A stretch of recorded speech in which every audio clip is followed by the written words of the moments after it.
It's gonna be awesome, man. Guys, it's Wednesday night, and we are back. Welcome Well, I'm to back. episode. Yeah, you're back. I didn't go anywhere. You're back, and I'm excited about that, dude. I'm excited about him. If everybody is as excited as I am about having Eric back, please tell us in the chat over there in the side there. All right, guys. Welcome to episode 77 of the Drag Drive Repeat Show, presented by Summit Racing. Tons of drag and drive event, racer, and vehicle coverage tonight. We're going to talk about a lot of things. Let's talk about events this weekend. We're going to have we're both headed to the Havlik Streetcar Shootout Tribute Race. That's going to be fun. There's the Six Mags Powerfest Burnout. We're going to go over those competitors. Rodney Harder and Ed Hohenberg are going to trade drag and drive stories right here with us tonight. They're going to be our guests. They're probably an hour and 15 minutes is what we're planning for those guys. I'm really pumped about them. And we're talking about the top 10 Drag and Drive World Champion points holders here in just a little bit. All right, dude, let's hit that intro video and do this thing. All right, let's do it.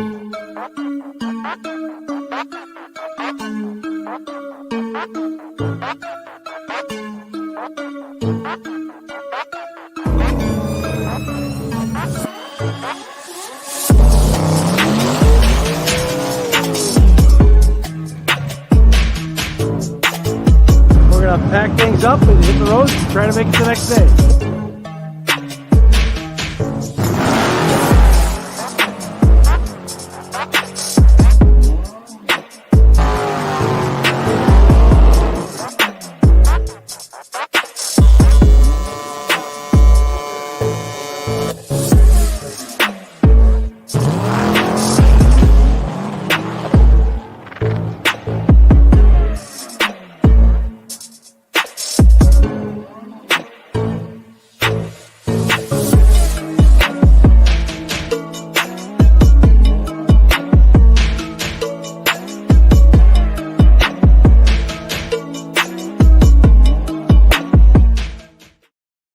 All right, dude. Eric, I'm so glad you're back. I really am. This is gonna be a lot of fun. Well, guys, my name is Mike Narks. I'm the host of the Drag Drive Repeat Show, which is what you're watching right now, and the Drag Drive Repeat News, which happens on Saturday mornings. That the news is like an hour long, hard hitting, just hammer through all of the news and updates that come from the Drag and Drive community. But the show tonight is a little more fun. We're gonna kind of lay back and enjoy ourselves for about the next 2 hours. So, Mr. Eric White, introduce yourself. Tell them what you got going on, dude. I am Eric White. I am the co-host for both the show and the news. I haven't been on here for 2 weeks as of today, which is crazy because we missed Saturday and then I was gone Wednesday and then Saturday again. But I alternate between being a photographer and a graphic designer. So this weekend I'm going to go back and be a photographer again at the Havlik's race. So I'm excited for that. But otherwise, a lot of graphic design stuff, a lot of artwork for Drag Drive Repeat, for other events. So that usually keeps me pretty busy. That is for sure. You've been a busy, busy guy. A lot of stuff that you're working on that's outside of the Drag and Drive world too.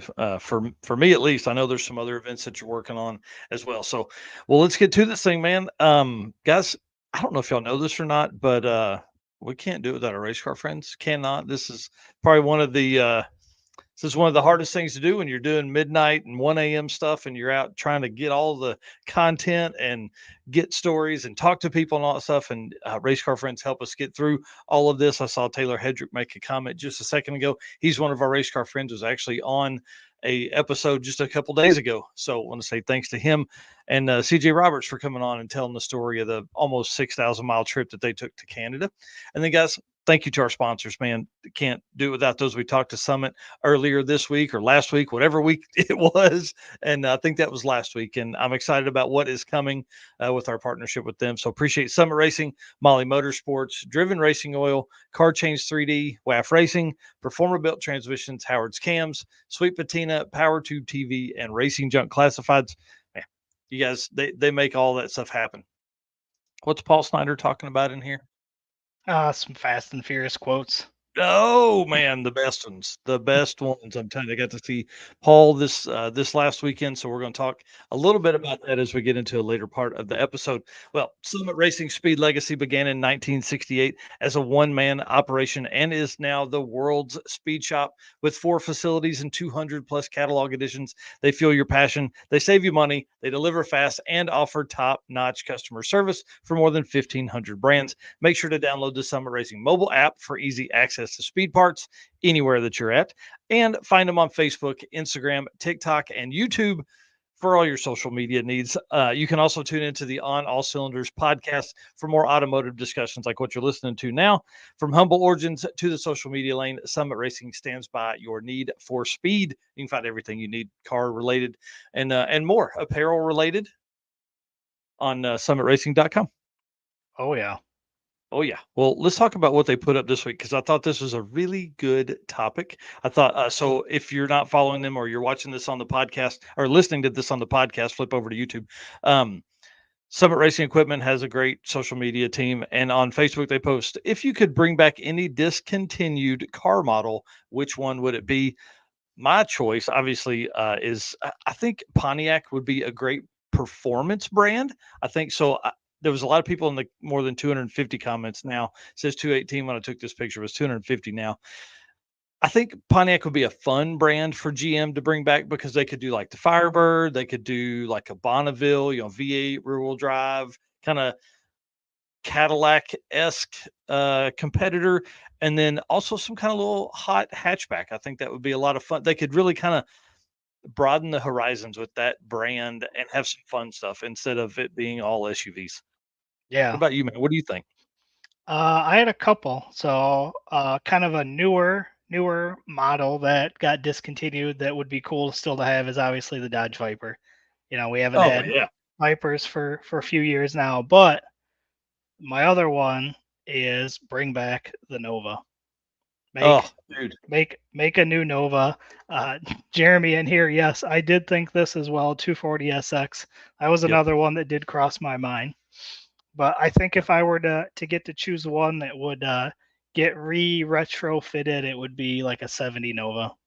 Yeah, I think that would be really cool. That's a great choice. I didn't even think about that because I went down the brand lineup right out of the gate and thought. So that's hey, dude, that's a great thing. All right, well, let's move into some driven racing oil event updates, man. All right. Oh, hey, wait. Sorry. Hold One on. more thing. I didn't put it in the notes. That's why I didn't see it. Hushmat, 10% off, guys. I know as we move into the later part of the season here, it's hot outside. It's even hotter with your engine cooking the inside firewall. And so Hushmat helps with a ton of that. It keeps the noise down, but also keeps a lot of that heat out. And it's 10% off on summitracing.com right now.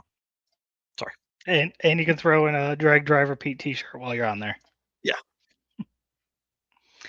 All right. Why gamble with performance or protection when you get proven results from Driven Racing Oil? Trusted by top engine builders, winning racers, and devoted horsepower enthusiasts around the world. Driven takes legendary base oils such as the ones from Bradford, Pennsylvania, which comprise their GP1 line. Then, Driven boosts that superior base with state of the art additive packages. Driven's GP1 Nitro 70 not only provides anti wear protection, but can even shield cylinders from washout and fuel dilution caused by using methanol or nitro based fuels. Learn more about Driven Racing Oil by following them on Facebook and Instagram at Driven Racing Oil or shop now at drivenracingoil.com. I know that's right. Well, let's talk about the event that is happening in 2 days. Let's talk Yes. about Havlik's fastest street car shootout. Before this whole thing started, Eric and I were backstage talking about stuff, right? That is this weekend. That is the weekend of August 8th and 9th, or 9th and 10th, I think are the dates of the event. Tri-State Raceway, Earlville, Iowa. Tri-State's one of the coolest tracks that I think I've been to because it's like they cut the level surface out of the ground, and then so there's this huge berm on the side that really makes a lot of great shots. I can't wait to see all the photographers like Eric that'll be there taking shots of all the cars making passes anywhere along the track, but it also gives you a really good view of the track from up there. So big props to the Hot Rods by Havlik team for picking that track. I know that's probably their closest track, but still they could have hosted this anywhere. And I think having it at a track like that's going to be really good. So Yeah, again, this and is a go ahead.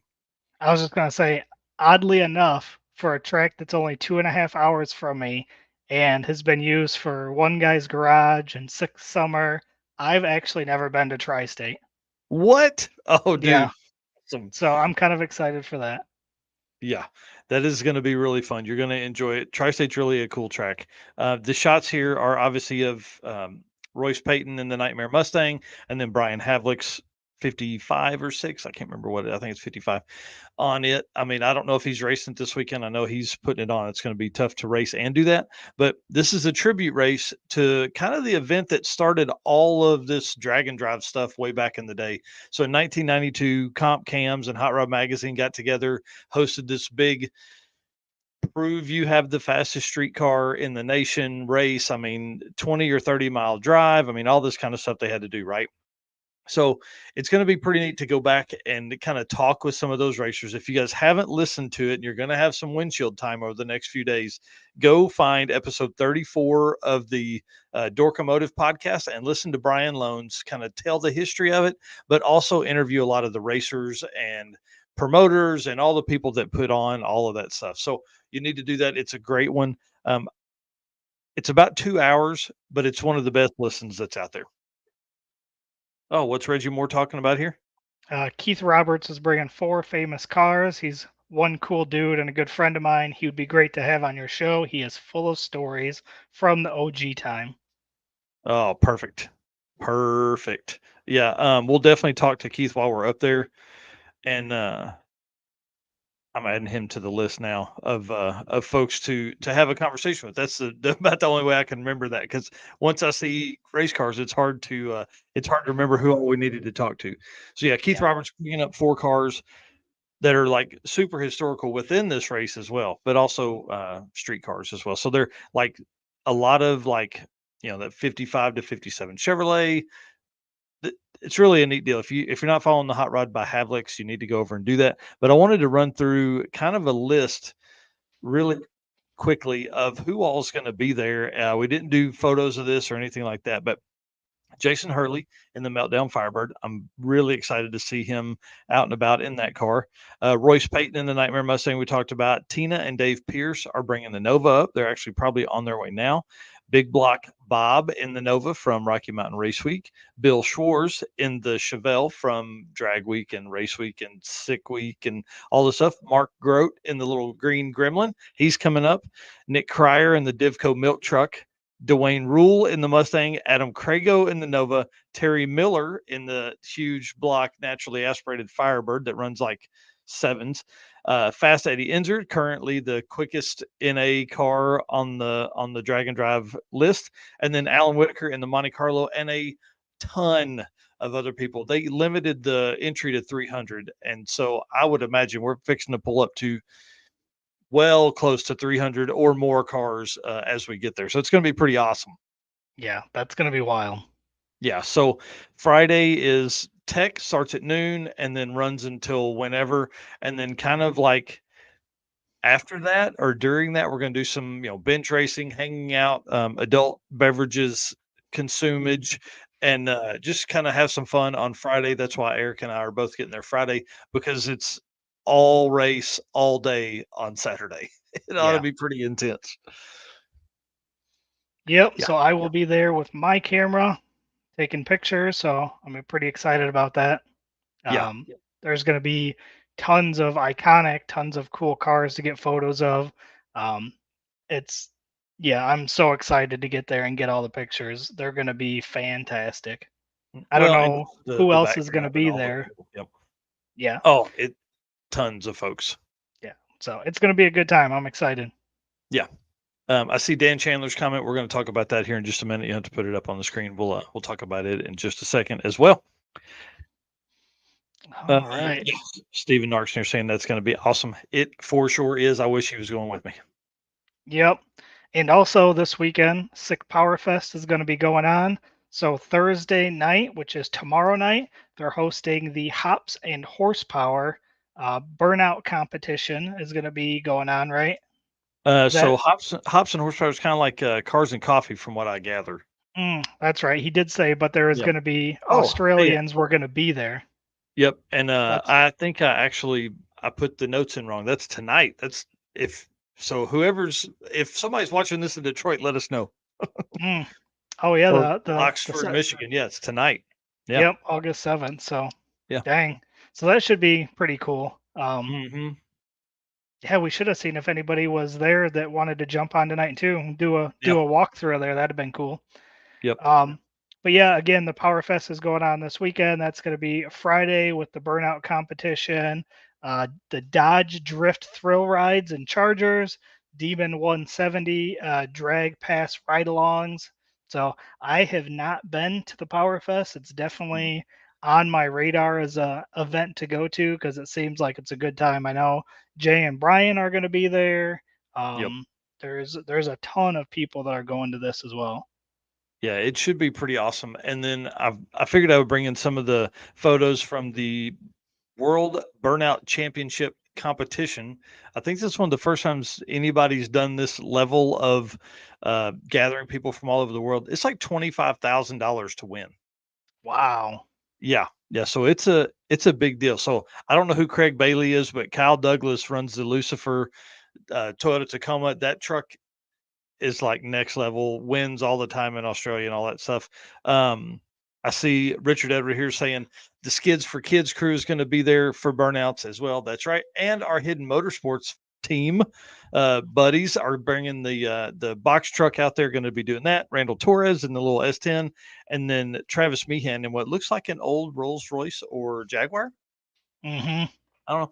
And then Weston Chaplin in the blown Mustang. So that should be pretty fun to see all that. Obviously, we're going to be watching that later because we're not going to be there. Yes. Let's talk about what Reggie Moore's saying here. So Alex Taylor, yes, is out on Bonneville right now, and she just broke a record. So she now has been 200 miles an hour on the drag strip and 200 plus miles an hour on the salt.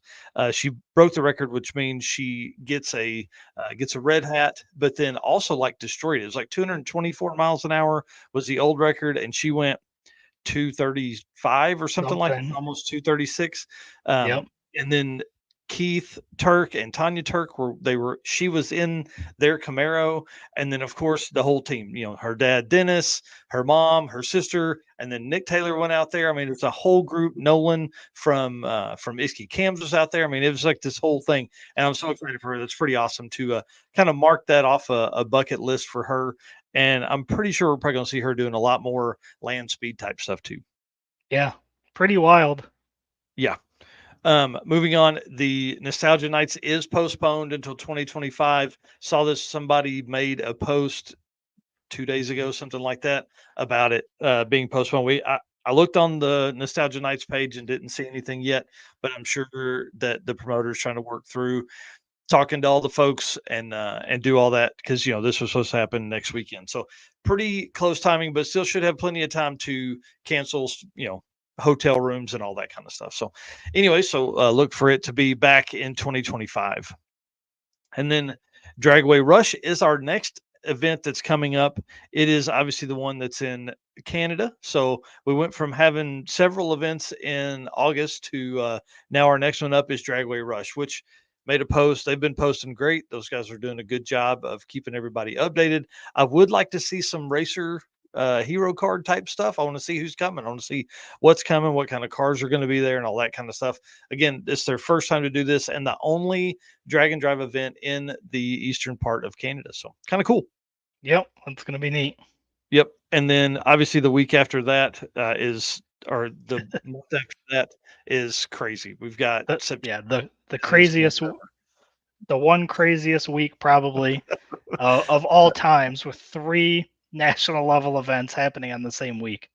I mean, it's pretty wild that timing would end up like that for not just 2 events, which I could see, but for all 3 events to, oh man, the only time the track can have this open is September 15th through 22nd. That's the only week we have available for you guys to be able to put all this together. So I mean, I think everybody knows my feelings about this. It's sad that we're going to be pulled so thin as far as drag and drive commentators, drag and drive, people that are out there gathering all of this content, because it's going to be tough. I mean, you can only be at one event, and sadly, the weekend of that all of that ends, I'll be in Kansas City doing the biggest pro mod race in history. So the entire week is pretty wild, for the whole time. So Redwood Rally, Hot Rod Drag Week, and Race Week are all the same week, sometime following between the September 15th and 22nd.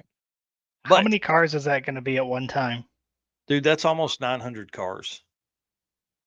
That's So wild. race week is sold out. Drag week sold out. Redwood Rally sold out. I think Redwood. I think they may have capped at 250 this year. I think they were 200 last year. I think they went to 250 this year. So 850 cars. So there's Yeah. going to be 850 race cars driving from Yeah. track to track that week. Yeah, I mean, Like, there'll be that's there'll cool. be 3,000 plus miles of street miles driven that week by hot rods across the country. And this is really one of the first times we've had this happen in the States. We've had this happen in with an event being in the US and another event being somewhere else in the world. But this should really have a lasting impact on drag and drive being this close, so or being right on top of each other, really, sadly. So hopefully they can get that sorted out for 2025, and we can maybe make a run at going to 2 events in a row. So Yeah. yeah, Reggie says send him out. He'll cover it. yeah, I wish, buddy. I wish, believe me, you'd be a perfect one for it. Yeah, imagine the gallons of fuel used. That's a great thought from Aaron Roberts. So let's do the math real quick. So you have 3,000 miles by, well, let's see, let's say an average of 1,000 miles per event, and you're going to have 280 cars. No, I'll do that math after this, but that's a great one for Saturday morning. I'll make that note here now, because that's a great thing to think about. But also, not just the fuel, the food, the gas station stops, the souvenir stops, the burnouts, the tire manufacturers that are going to get tires purchased after this. The entire economy of scale from hosting 850 drag and drive racers. So, you also have Road Week. I didn't think about Road Week. You got, I'm sure Redwood Rally, they do something like that as well. And you got the drag pack from Hot Rod Drag Week. I know Redwood Rally does. I just can't remember what they call their road weekers. So pretty crazy. Pretty Yeah. crazy. Yeah. Huh. All righty. Well, that's fun. That's always fun to work through. I do want to go through a couple pictures here real quick from King of the Open Road, which happened this last weekend. Jared Holt is getting me the list of winners and all that kind of stuff, class winners and everything like that. So again, not your traditional drag and drive in the sense that they drive and then they're at the track to race, but obviously 150 cars coming out's a big deal. They shut the whole town of Sapulpa, Oklahoma down for them. So a couple winners here as we go through. Yep, literally just a couple. So you've got Jacoby Betts and Michael Hollis and his family. And I had this guy's name written down, but it's on my sheet inside. So congratulations to all of them. The King of the Open Road's a really cool deal. They have like a crown and a chair and throne and all that kind of stuff. So yeah, Aaron Roberts and drag and drive racers will be stimulating the economy for sure. And Jared Holt here himself. Perfect. Yep. Sweet. Well, I'm excited about some stuff. He called me yesterday about some stuff that's going on for Coder 2025, and I can't wait until we make those announcements. It's going to be a good deal. There's a lot of good things happening at King of the Open Road. All righty. I'll do the Mahle Motorsports ad read, and then we can jump into that stuff. Attention high performance enthusiasts and racers, meet the Mahle Motorsports Power Pack Kit, your ultimate solution for power packed performance. The Power Pack pistons are made from either 4032 aluminum alloy to allow for tighter cylinder to wall clearances and improved temperature stability, or 2618 alloy to allow for increased detonation resistance. Tailored for various engine families from small block Chevrolet to Volkswagen and Audi, Mahle has you covered. What sets them apart? Forged pistons, Grafal coating, and phosphate treatment for peak performance and durability. Elevate your ride with Mahle Motorsports, where performance meets precision. Visit MahleMotorsport.com for more details. For the podcast listeners, Mahle is spelled Mahle. Alrighty. I Well, did see somebody on Facebook asking how to pronounce this. I forget who it was, but definitely made me laugh. yeah, and we had to do that early on, um, to Eric Grillo and the team over there. It's like, how do you even say this? How Right. does this even work? So yeah, Bob Ruppel's here saying 900 cars times 1,000 miles per event's 900,000 miles. Wow, Wild. that's pretty intense, man. Well, I want to talk about this for just a second. So Dane Thompson posted over on the Bomb Squad Facebook group. He what do you think would help grow the sport of drag and drive? And I know this only says 3 comments, but there was about 18 of them. So won't you run through just one of the replies, and then I'll go into the other one. Yep. Adam Dory replied, and he said, "We need more tracks to link some unused areas of the country. The sport itself is thriving, but for some, it's getting boring seeing the same stuff in tracks because it's a hard thing getting 4 tracks that are good enough to run 6-second cars, will open on a weekday, and are in reasonable distance to the next track." Yeah, those are great points. Great points. And that's the struggle, right? It's because you have to have something that can run the absolute fastest cars, Yeah, or they're coming. And they want to play as much as everybody else does. right. And then Eli Gould's reply was more pizza parties and go-kart racing. Thank you, buddy. I appreciate that. We're definitely working on that. But seriously, more ways that the racers can hang out between tracks. He said, I don't know how to integrate heads up racing into drag and drive, but there's an idea somewhere. Rocky Mountain Race Week has their shootout, which is awesome in my opinion. And that's true as well. So I really like the way John Paul Franks does the heads up hustle with you kind of get a little bit of that both. You get 2 days at 2 different tracks to set your averages, and then you go into a shootout to set your standings. Sorry, in the ladder, and then you go into a shootout on the last day. Is that? I mean, that's kind of what they do for Rocky Mountain Race Week, except they gather all the other cars up. So John Paul Franks is like doing it per class, and then Rocky Mountain Race Week is doing it for everybody. So they take the 8 fastest, the next 8 fastest, the 16th fastest, all that kind of stuff to then run everyone heads up, which is really cool, especially when you have 300 cars. So then they run Right. a bracket for everybody else. So I don't know. This made me reach out to Dane Thompson and see if he wanted to be on. We have a huge show for next week, visiting with the Havliks, and so for episode what would be 79, we're going to have Dane on and talk kind of about the state of the union with the sport. What does he see? What does he think? The Bomb Squad has kind of turned into a lot of drag and drive comments and posts about it within the Bomb Squad Facebook group. So, if you're not part of that, that's another one you need to join as well. So, a lot of good conversations that he's having over there. But yeah, visiting more tracks would be really good. And Hmm. I don't know. Are we going to see a run for smaller events at smaller tracks? Yeah. I think everybody can get in where they fit in. I feel like the folks that have been following this for a long time feel like, man, there's so many events that are out there already. Are we getting saturated? I've been preaching it, dude. I don't think we're getting saturated at all. There's 400 tracks in the US, and we will literally visit what 70 of them this year, maybe something like Yeah. that. So there's huge swaths of the country that don't have a drag and drive at all, Hmm. like Arizona, Texas. Well, Texas has Rocky Mountain Raceway, but um, yeah, Arizona, New Mexico, California has one. Now so I think we can overlap some, but we can definitely add some. Because for a weekend event, you only need 2 or 3 tracks, 50 Dragway cars. Rush. Shoo, coast to Coast to coast drag and coast. drive. I think they do that. I think it's called the Gumball Rally, or a Cannonball Run. Um, I don't know.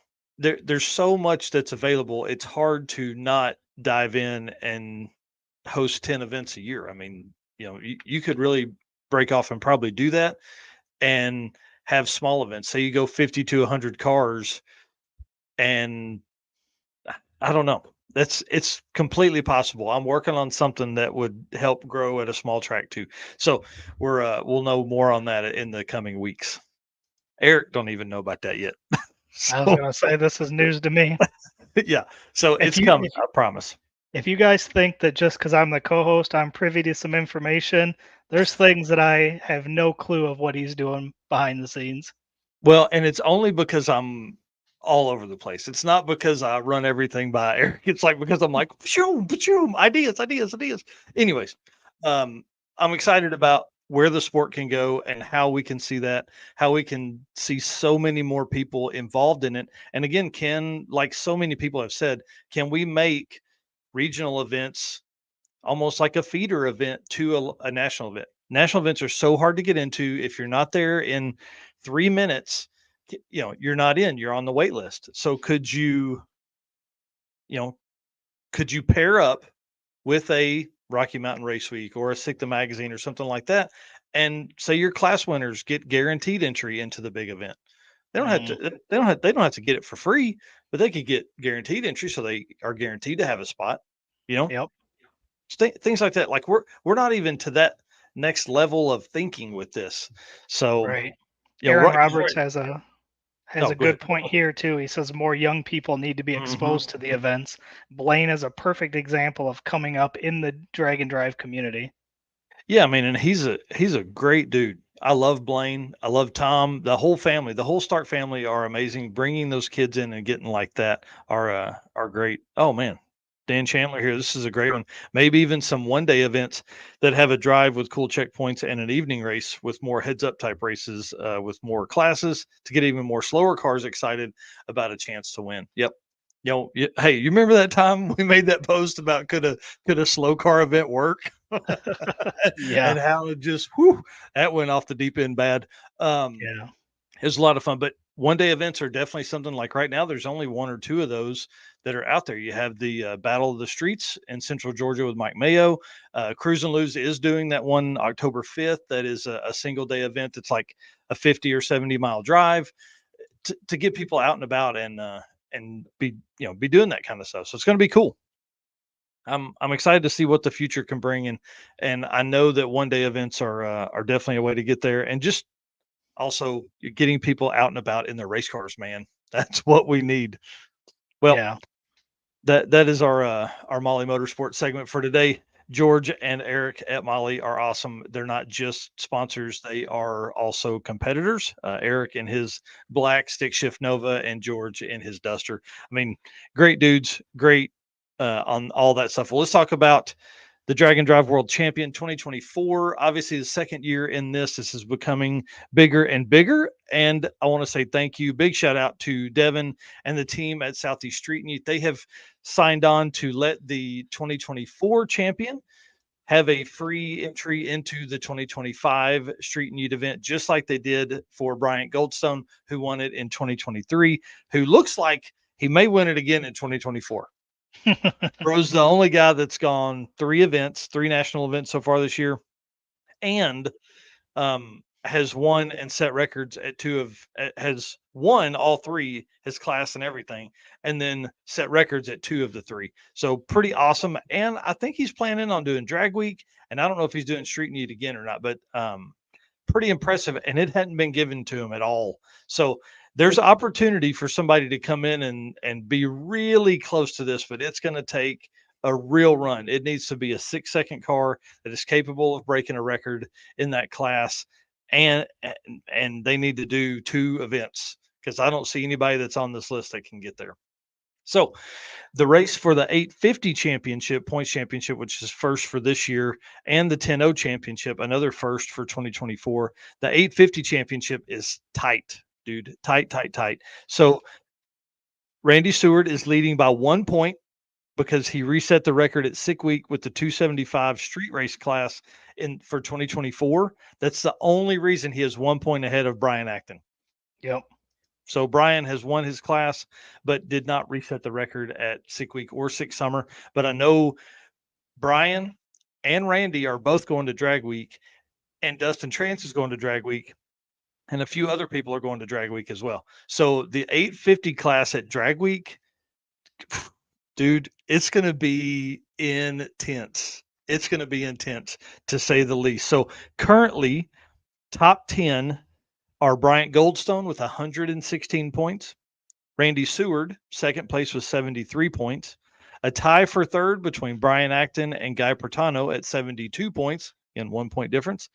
Brett Lasala in the only racer that's done it in two different cars. He's currently, fourth place with 70 points. Alex Taylor, 69.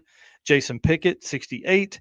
And then a three-way tie between Rovick, Steve Gronick, and Tim Blythe, all at 67 points. And I'll put this up on the website later. But for the 10-0 championship, that's another thing that's going to be a fun thing to watch, because there's only a couple points that separate those guys, right around 60 points. So they're not far out of the top 10 as well. And what's crazier about the 10-0 stuff is you don't get any ET bonus points for going, because we don't provide any points for anything faster than, like, you have to be 9-0 or 999 and faster for additional ET bonus points. So like class wins, all that stuff is going to really play a big part. Like, you may come down to somebody resetting a record at one of the events being what makes the difference. So choose your classes wisely if you are running 10-0 or slower, because the Hot Rod Drag Week SME class, that record is 10-0-3-0 for the week. So that's pretty intense. And then, Rocky Mountain Race Week is in this mix as well. So any of the index classes 10-0 to 14-0 are eligible for that extra ET bonus points, or record setting bonus point.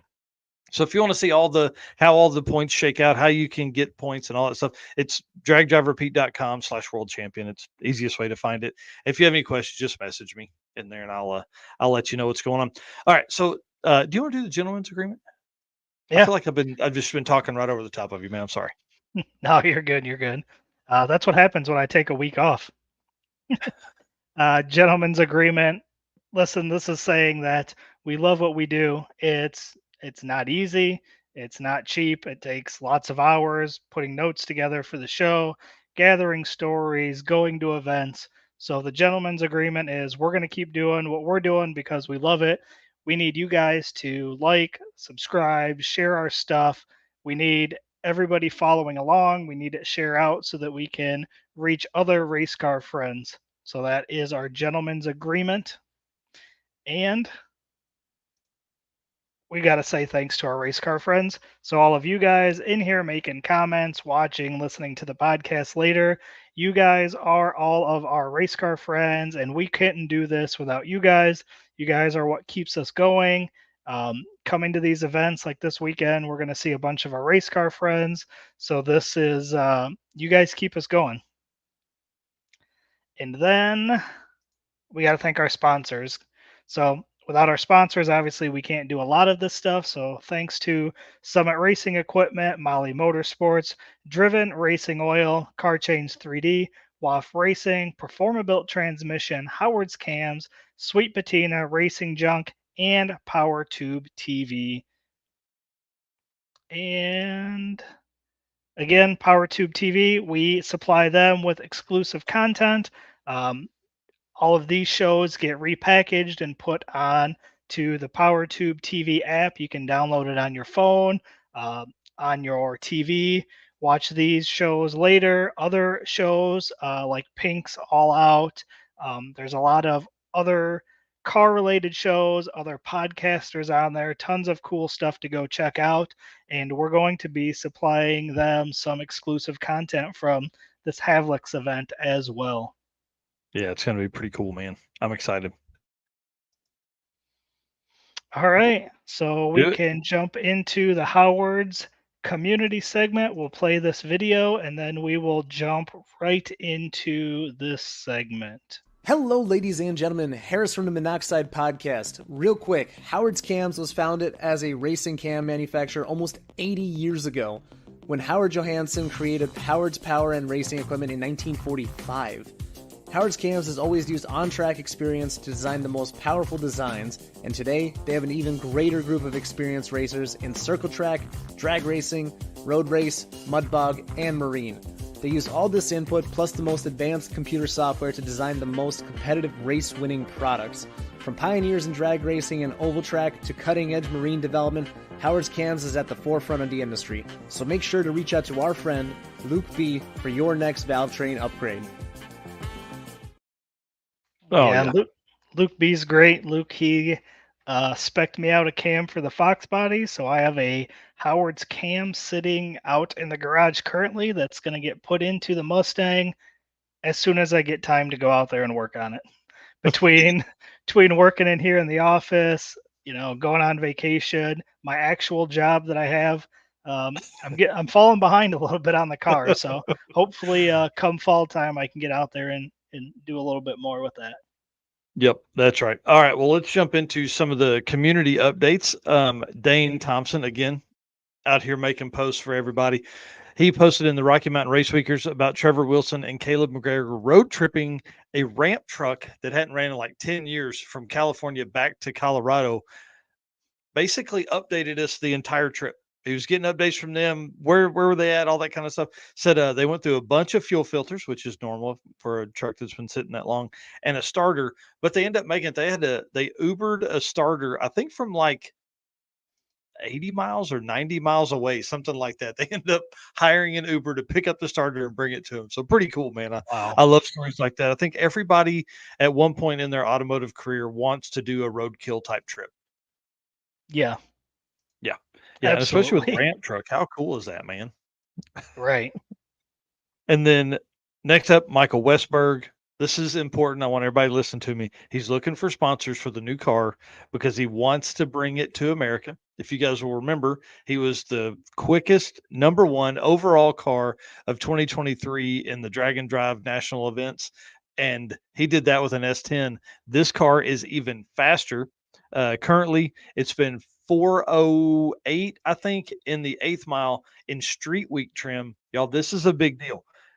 I don't know if we've seen 390s. Somebody's probably ran in the 390s before, I'm sure, to get down into the low sixes, but that's pretty crazy. 4.0s, first time out for that car. This car is going to be a heavy contender. He's looking for more power, and he's upgraded the turbo and refreshed everything else.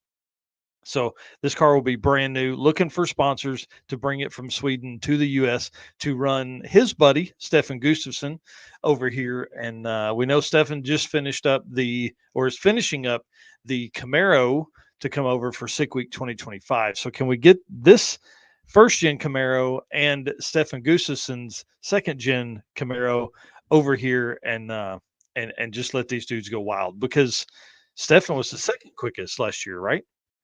I Or believe it third. was somewhere there, second or Yeah. third. He was up there. Yeah, pretty crazy. And his new car is going to be so fast, so fast. And it's gonna be wild seeing both of those guys in similar looking cars. Like, Yeah. I'm excited to see them bring those over and compete. Well, and you talk about such a difference in car quality.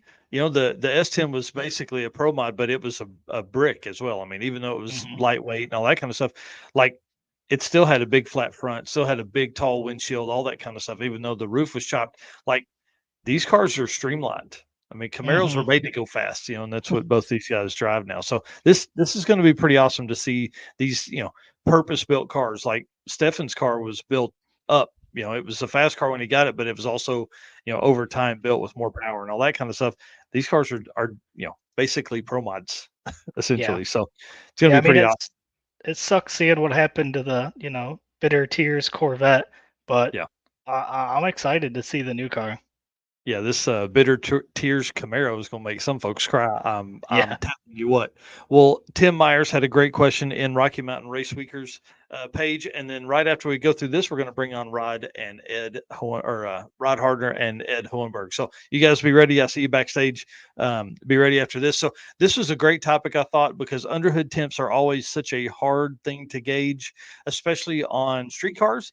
And the header wrap isn't always the right answer simply because as much street driving as we all do, rain always helps deteriorate that stuff, makes a huge mess, all that. So you can't necessarily say, oh, we'll wrap it in header wrap and it'll be fine. So Tim Meyer asked about Cerakote on the headers and piping to reduce underhood temps. Devin Vanderhoof, who's the picture here on the right, said that it works good and will hold up if done right. And that was basically the consensus. Bill Leake says it works, but not as well as turbine blankets and wrap as far as underhood temp. But again, you end up with some wet wrap and you could have some real struggles on your hand as time goes on. But the consensus seemed to be that you need to pay somebody to do it or really, really take your time, because it takes a ton of prep ahead of time to do the Cerakote and it stay. So a lot of guys were name dropping Tim Taylor or something like that in the comments. So if you are on Rocky Mountain Race Weekers, you can just search for Tim Meyer and see that whole thread. I think there's like 30 different comments on there talking about it and all that kind of stuff. But Cerakote, it looks so good. Oh, didn't mean to hit that. Looks so good. I mean, look at the black there. Oh, it does. It looks real nice. Yeah. And as somebody who's wrapped headers before, it is a complete pain in the ass to wrap them and work around them, because you're rubbing your arm on it. It itches. Like, besides keeping the temperature down, there's nothing good about header wrap. So if there's an alternative that works as good or better, I'm all for it. Yeah. Yeah. The time involved in wrapping headers is over the top, especially like when you look at this turbo setup he's got. Like, can you imagine wrapping that? No, it'd be miserable. Yeah. No thanks on that. So, well, let's bring in these guys here. So the plan is these guys are longtime drag and drive racers. They've been around for a very long time. We're going to talk about all that. These guys sent us a bunch of pictures, so we're going to do it a little bit differently tonight. We're going to run through, basically let them tell stories about these pictures as we come up, and we'll have conversations. Eric, I will give you a warning. We got one bar on my service, so maybe in and out a little bit. I don't know what's going on. 7:45. My kids aren't home yet, so I don't know. Well, let's bring these guys in. Gentlemen, how are y'all this evening? Wonderful. Long live ramp trucks, by the way. Yeah. Yes. Ramp trucks are where it's at, man. I'm telling you. Well, guys, introduce yourself. Tell us which one you are, as how you're sitting, and all that. I'm Ed Hohenberg. I have way too many cars, and I decided to drag and drive all of them at some point. How many jack stands do you have? Yeah. I own a lot of jack stands. I'm Rod Harder, Rodney Harder, whatever. We're both YouTube channel guys, but just love cars. Went from street scene to dirt track racing, full contact sport, to the drag strip, and then, you know, as you've said many times, Mike, do a drag drive, it'll change your life, and it did 3 years ago for me. It was fantastic. I can't stop. Yeah, drag and drive is the best for sure. Well, guys, I'm going to ask everybody, do one thing for us. Hit the share button as we get in here with these guys. There's a lot of stories. You guys sent me a lot of pictures. I'm excited about this. But give us a shout out for your YouTube channels right now. Tell us where they can find you guys. So my YouTube channel is NHRA Stock, one word, and I'm still waiting to get a cease and desist letter from NHRA on that. So I've already got a handle, the Performance Laboratory, if that happens. For myself, it's Rodney's with a capital R, then an underscore, and capital R again, Rodney's Rods. It's a shelf company I have that every year we talk about activating. We haven't so far, but I got the rights to all the names. So that's me. That's awesome. Well, I dropped that down in the comments there so everybody can see that over in the chat. So when you're looking at this, make sure you guys can pause it and go over there and subscribe to those channels as well. Well, let's get into this, y'all. You guys are longtime drag and drive fans, longtime drag and drive racers. I know that Ed has done this longer because he sent some pictures from like 2017 and 18. So I want to go walk us back that, man. What made you get into drag and drive? What made you do your first one and all that kind of stuff? So I remember reading Hot Rod Magazine coverage of the first drag week. Yeah. And I think, I don't know, it was like January, December issue, whatever it was. And I remember thinking, this is the coolest thing ever. At that point, I was disillusioned with NHRA already. So I'd walked away from, I used to run NHRA stock and super stock. And so I'd been away from drag racing for competitive drag racing for a couple of years. And I just thought that idea was just brilliant. And I became addicted to it. And so every year I was following it, and I, would just seek out any information. I was all over social media following it, got to know like all the original OG players. And every year I dreamt of going myself. The problem was I was working at the college back then, and trying to get a week off in September was just not something that was possible. So when I ended up, and I was working part-time at the university already and full-time in the college, when the university offered me a full-time job in 2012, I started looking at the schedule and thinking, I might be able to move things around and actually squeak a week out in September. So I tried to enter in 2013, not realizing that, it sells out like in hours. So by the time I found out that registration had opened that day, it was all sold out. 2014, I did register, but I never got there because, that's a whole story in itself. 2015, registered the GTO as my Plan B car, and Plan B failed me, and I decided I was going to go anyway, so I took Plan C. Anyway, so there's been a lot of Plan C's, D's, E's, and I think I'm up to F now along the way. But 2015 was the first year that I finally actually got there. Wow, man, 2015, that's a long time. So you'll be, this is your 10th year of doing some kind of drag and drive stuff. That's pretty amazing, man. And then you guys are from Canada, but you said Winnipeg, right? I have no idea where that's at. So tell me in relation to where that's at. And if you take a map of Canada and you stick your finger right in the middle of it, that's basically where we are. Yeah. So 1,000 miles from everything. Wow. So that adds a little bit of extra complexity to it as well. So you can't just, it's not like somebody living like Eric in Illinois or me in Arkansas, where you're 200 miles from an event. Yeah. Well, and it's a lot of things actually, because then your parts places, that kind of stuff, they're all spread out a little bit more too, right? So, and if you run a weird combination like I do with an old FE motor with dual carbs and that kind of stuff, you got to bring a lot of parts, like, because nobody's going to have anything, right? That's also fun. But Winnipeg, so Winnipeg, also known as Winterpeg because of our minus 20 degrees Fahrenheit for 4 months in a row, and a little better for 3 weeks on either shoulder of that. Means we build a lot of cars in winter. Okay, that's what we do around here. Okay, because it's cold. And so Ed and I were talking beforehand. We both each have 13 cars, which is kind of funny. We didn't even realize that about each other. Wow, 13 cars, dude. That gives me anxiety. I keep thinking there's another one I should buy. So Freiberger said your next car project is going to solve all your problems. I just bought like 11 blowers. Okay, 11. Yeah, at an auction sale. I don't know what I was thinking. One for each car. Yeah. So anyway,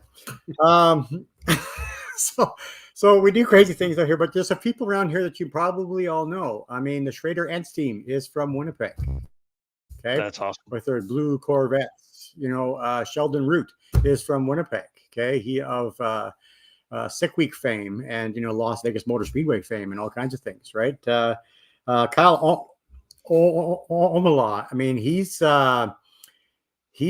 won your, what do you call it? Roadside Warrior Award last year. Yep. Yeah, I mean, so he's from around here, right? And a couple of guys that did really well on Miles of Mayhem this year are from here, and guys that did well in the past are from here. So there's a little circle of car culture, and we're talking before about all the car clubs we have. We have like 6 months of winter here, so we try and cram a lot into the summer that we have because it's so short, and we have so many car people here and so many car clubs. We actually had to create an umbrella organization to organize all of the car clubs, so that they wouldn't all have car shows on the same weekend, kind of thing.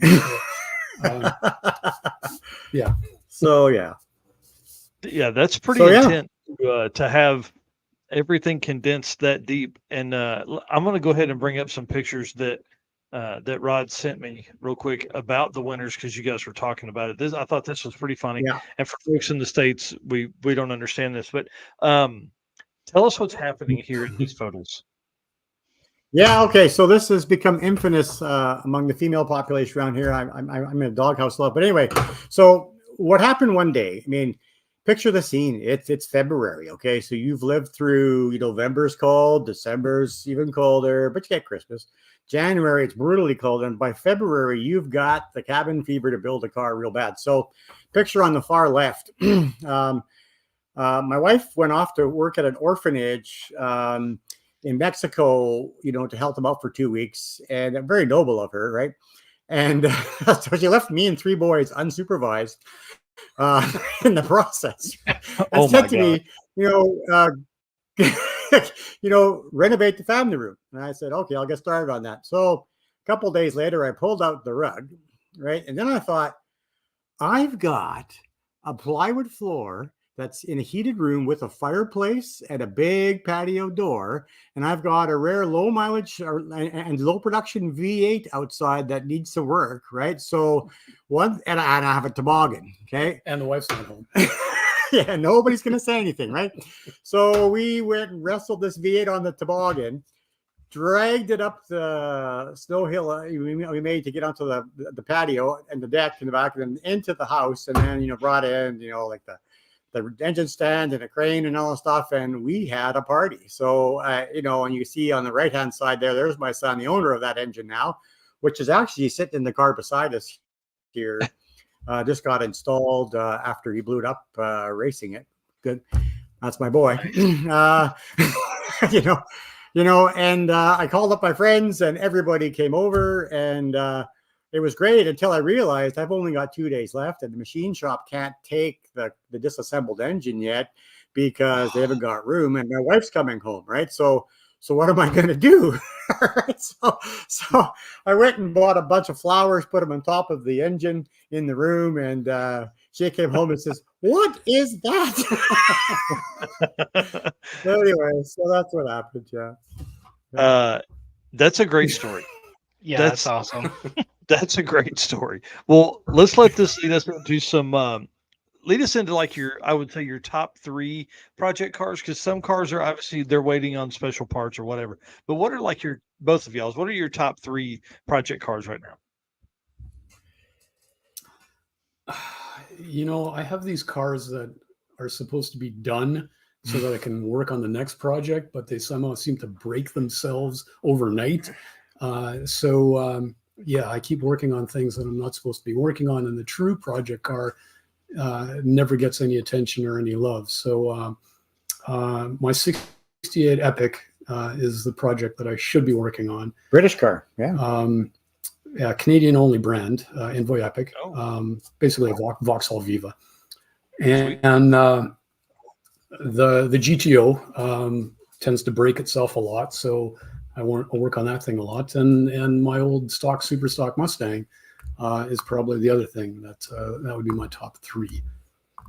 Yeah, for me, all my 3 boys have the same disease, so they all have a nice car. So we work on those regularly.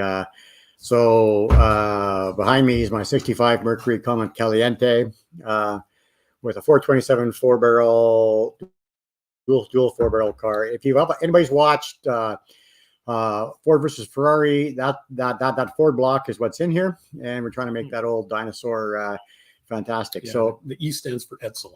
Yeah, it does. But anyway, so yeah, not new technology, but there's more parts available now than ever has been. So it's kind of fun. Then I've got other boys' cars, 67 Cyclone GT, pretty rare actually. That I've got one side with a 68 Mercury Cougar, really nice car, and another side with a 68 Ford Torino GT Fastback. You got to limit yourself to 3. 3. Okay, so that's it. Other than that, I got a Henry J that needs to be into a gasser, and whatever else. Yeah. I'm sensing a theme here. Lots of Ford stuff. Right? Yeah. I mean, I've owned all kinds of stuff, but I kind of landed there. Yeah. Yeah, I think I got more Fords than anything else too. Huh. That's funny. Well, it's gonna be a race to 14, I think, for you guys. We'll see. Keep us updated on who's the 14th car first.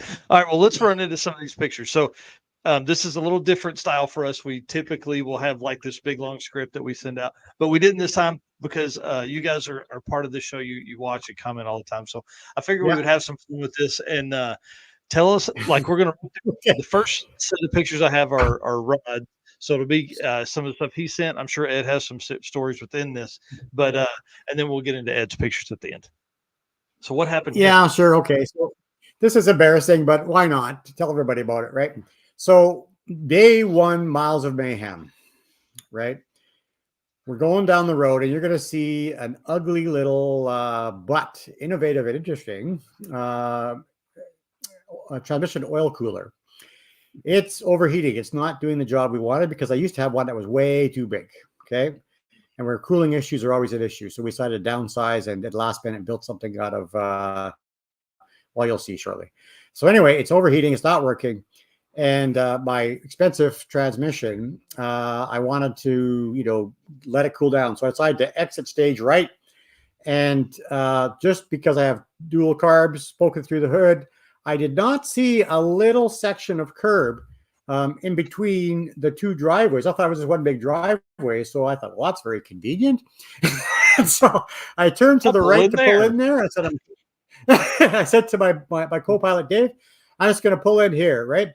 And when I was fully committed and going this direction, he yells, "No, oil pan, curb!" And it was like, just like when you were kids and you're trying to learn how to skateboard and you hit a little pebble and all of a sudden everything goes into ultra slow motion. That's what happened. Okay. So, so now I take a quick look at Dave and I see he is just cringed on the passenger seat, look of horror on his face. And so I turn back forward. I go, I haven't got room to maneuver. I can only do a little bit. I don't know which way to go. So I move the steering wheel slightly. That's all I can do, right? And then crunch. And we get launched up over this little curb, but I could not see because of my stuff poking through the hood. So, so we launched up, but the rear wheels just went fine because they just passed this little curb because it was winding, right? So I go to the parking lot, come to a dead stop, whip open the door, check underneath, looking for the Exxon Valdez evidence I just destroyed everything, and nothing, not even a spot, right? Wow. So I yell, "It's okay," right? And Dave, being the co-pilot, comes out and inspects it more thoroughly and shows a picture we have here where the header sacrificed itself to save the day. I still don't know by turning whichever way I turned if I helped it or hindered it, but regardless. So, I'm sitting there holding tight on the wheel, and in my slow motion thinking, I go, I'm going to exit day one for the stupidest reason in the world. Because I drove over a curb. And I wasn't mad at the cost. Yeah, I wasn't mad at the cost. I wasn't mad at, anything else, but the lack of adventure was what I was most upset about that I might have. Yeah. Right. So then we pull in there. Everything's good. We decide to change that stupid oil cooler, which you have a picture of somewhere, right? Oh, yeah. And because it wasn't doing its job. Okay. You mean this one? Can you flip? Yeah, there it is. Look at that thing of beauty. Okay. So that is just so before many we questions. left. What is it you say? Okay, I'll explain this. Okay. So that is, again, we used to have one that was really high, went all the way across the rad. It was blocking a third of the radiator. And we thought, well, we can't use that. We know it's not, it's overdone. My oil temperature never hit above the peg. It stayed there the whole time, which is actually not good for your transmission, right? Well, we need something little. We need something quick. We're about to leave for Miles of Mayhem, right? Which is 8 hours away. So let's create something. So I go home to do something. I come back and I see that my fittings from my nice, long, and expensive oil cooler is turned into this. Okay. But let's talk about this for a moment, because, when you get delegated something to do, you want your boss or wife or whatever to say, just do it. You make the decisions. Let's go. Right. Yep. So I come and I look at this and I go, well, I'm not sure that's going to be enough. Right. It doesn't look good, but it's behind the grill. It's made out of eavesdropping, metal from a eaves trough. right? And it's copper like it. piping that was taken out because my co-pilot Dave had too much hard water and had this old pipe laying around, and it worked. It flowed. There was no Yeah. leaks, right? So we tried it, but it wasn't up to the task, right? Which maybe Hey, was predictable. good- But if I good delegate thoughts, Dave though. to keep the car running, if I delegate that, I shouldn't be second guessing everything. Yep. That's good delegation, right? That's So that's how I exactly ended up with right. that. So, by the way, he's That's, willing to sell those things if anyone else wants one. So, You can own this piece of history right here. That's awesome. Well, so then then what you we said, do? oh man, yeah, tell us. Then what we do is just before we left, I wasn't so sure this would last, right? So I go looking through my son with the '68 Torino GT, which his motor's out because he blew it up last year at Miles of Mayhem and doing some doing some other stuff too with it. So anyway, he hadn't put in his oil cooler yet for the transmission. So I snagged that real quick and stole it. Right. So no problem. We're going to take this out. We're going to put this in. So we decide we'll phone our road buddy, who's going to meet somewhere else and go travel together to the first leg. And by the way, for you guys that are new, always try and find a road buddy. It's so good to have somebody who's mobile if you're not, right? And so we had this radiator, this little oil cooler. We said, let's move it. Let's do it real quick. We'll do it so that by the time they get back to us, we're done and we can just go, right? Because now instead of getting to the hotel at 10, maybe we'll get there at 10:30, right? So the goal was to be quick. So we NASCAR pit stopped this thing to death, right? And we got this thing out. The fittings were the same. We put them on there real quick. It was a little bit cockeyed and a little bit higher, but we turned everything on, right? Pressure, it had good pressure. So we're grabbing tools, and I had tools in one hand, and there's my son. That's where it went. Yeah. Anyway, so then I slammed the hood down with the other free hand I have, and all of a sudden, to my utter disbelief, there's a blood red fountain of transmission fluid blowing out all over my grill, and I'm like, "What? This is impossible! It was working. All I did was close the hood." Well, real transmissions don't need coolers. Well, whatever.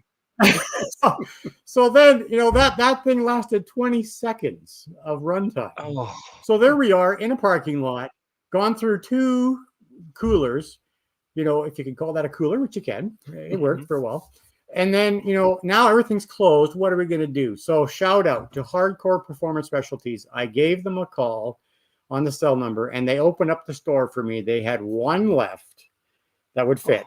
And we put it on, this time being real careful, not really NASCAR pit stopping it so quickly.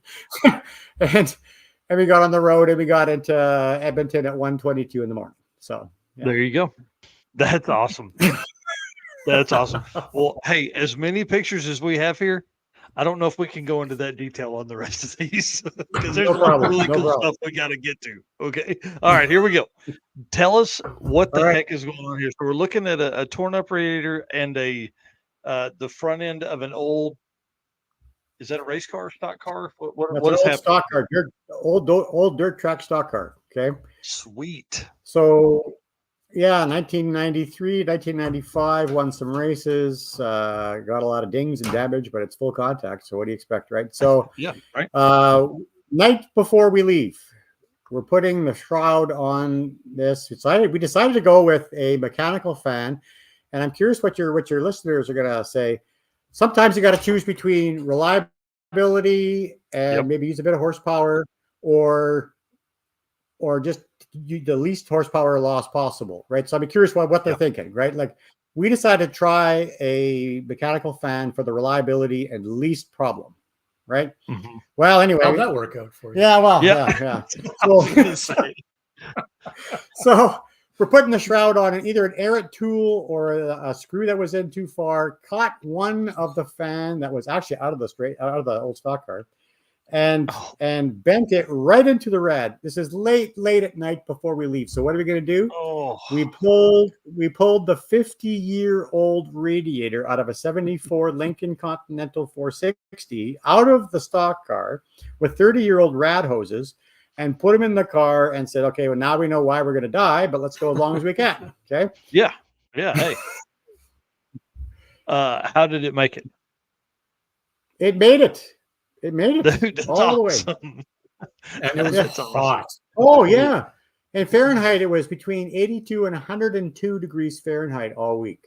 So we're not easy on it. Wow. That's intense, man. That's pretty awesome to survive that. Well, this is one of the coolest tips I think I've come across. And so essentially you send me a picture of like an orange F-150, I guess.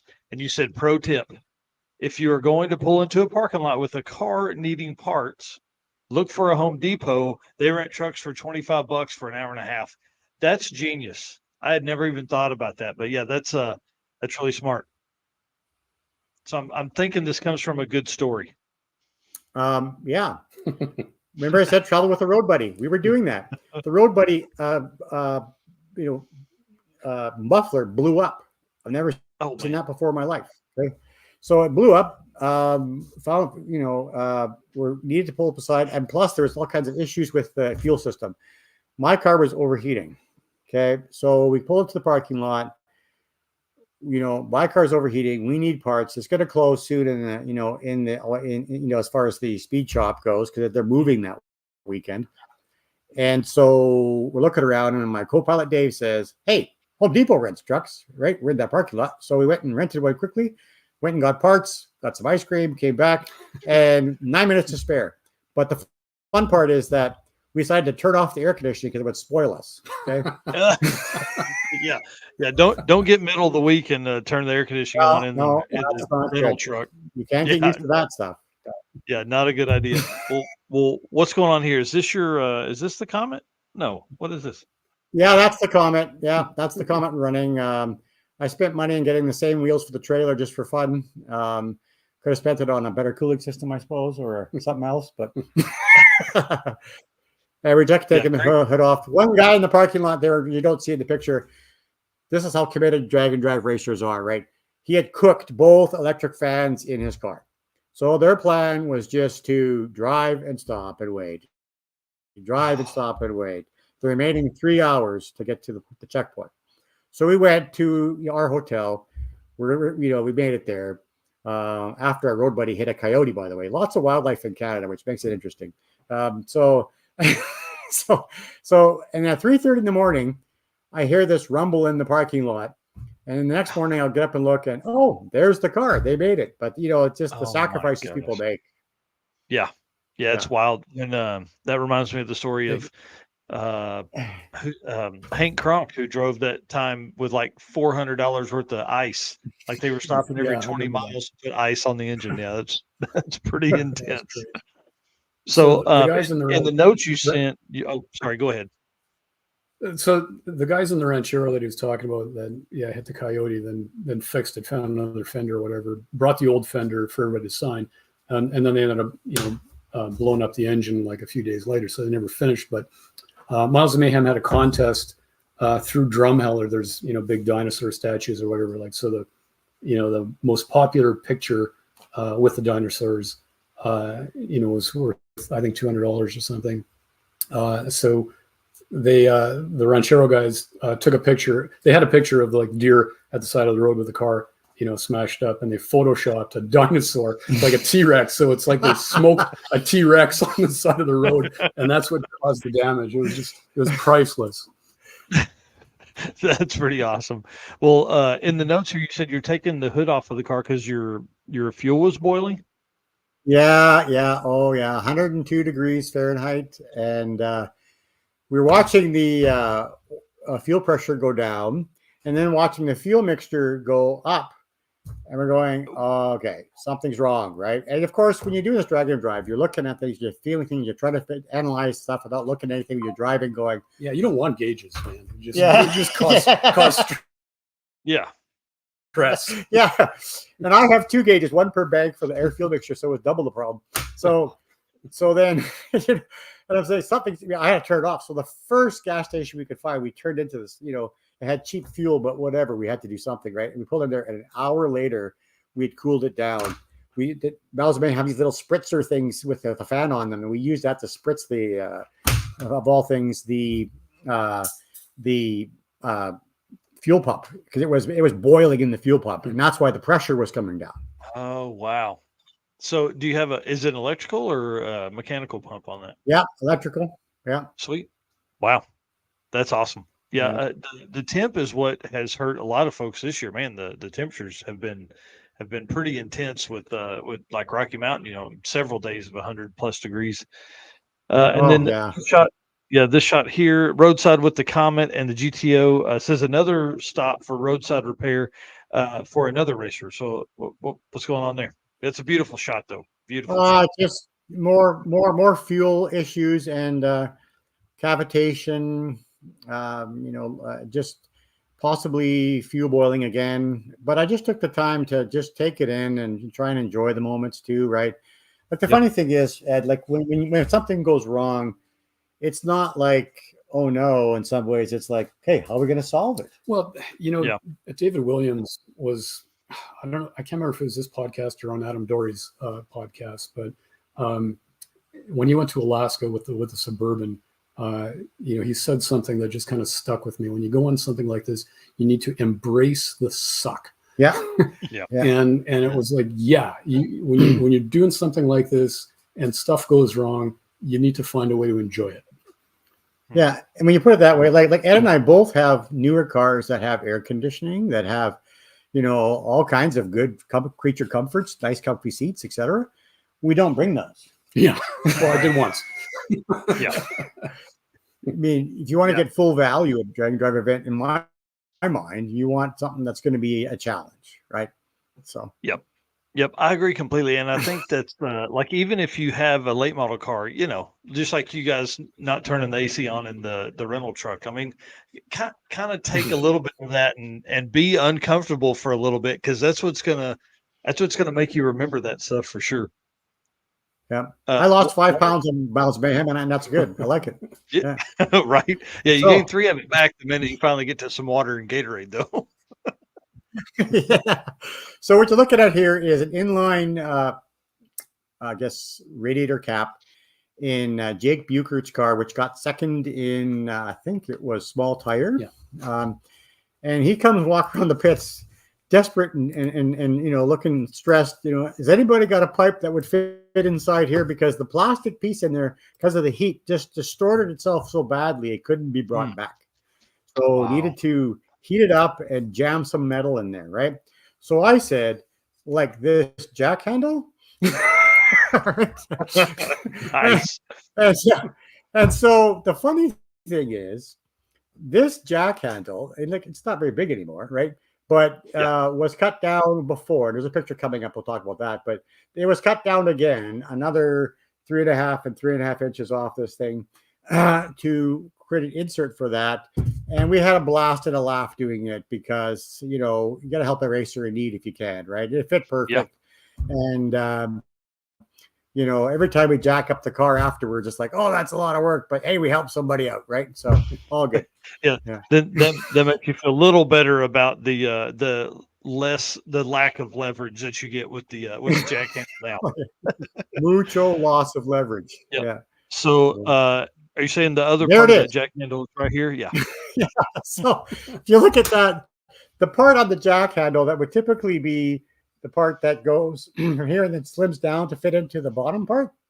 Mm-hmm. That's what you see there. Okay. That's 2 years ago in my uncle's 61 Fairlane that we brought when I was a co-pilot, and he's going into third gear on the first run of the day. Right. And all of a sudden he's got the whole gear shift, most of the gear shift in his hand. Right. Well, now what do you do? Right. Like, what are you going to do now? So pull into the pits. Well, what do we have that we could do? Well, we settled on cutting off a piece of the jack handle, right? Hammering it down on the widest part, right? And duct tape like crazy on the other part, right? and then zip tie things back on there, drill a hole through the stub on the bottom, and send a picture to B&M, say this is how you should build them, right? And and then he pulls off the best pass of the whole week right after that, right? The adrenaline's just flowing, right? So it was awesome. That's awesome. Yeah. Yeah, that's So pretty we'll cool. see what happens next year. Yeah. Right. Time for a new job. Yeah, definitely time for B&M should send him a new shifter or something for sure. Well, Right. I think this was a really good idea. I thought this was pretty genius, putting a chalkboard in the back of the trailer for notes of the day's stuff. Carnage, you got day, you got carnage, you got what the result was. I thought that was pretty smart because listen, everybody knows, oh, I'll remember that, but you don't remember that stuff.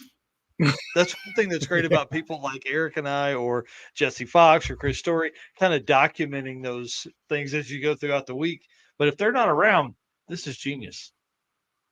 Yeah. So. Well, I mean, the biggest satisfaction was checking off something at the end of a run, at the end of the day when you reach a hotel.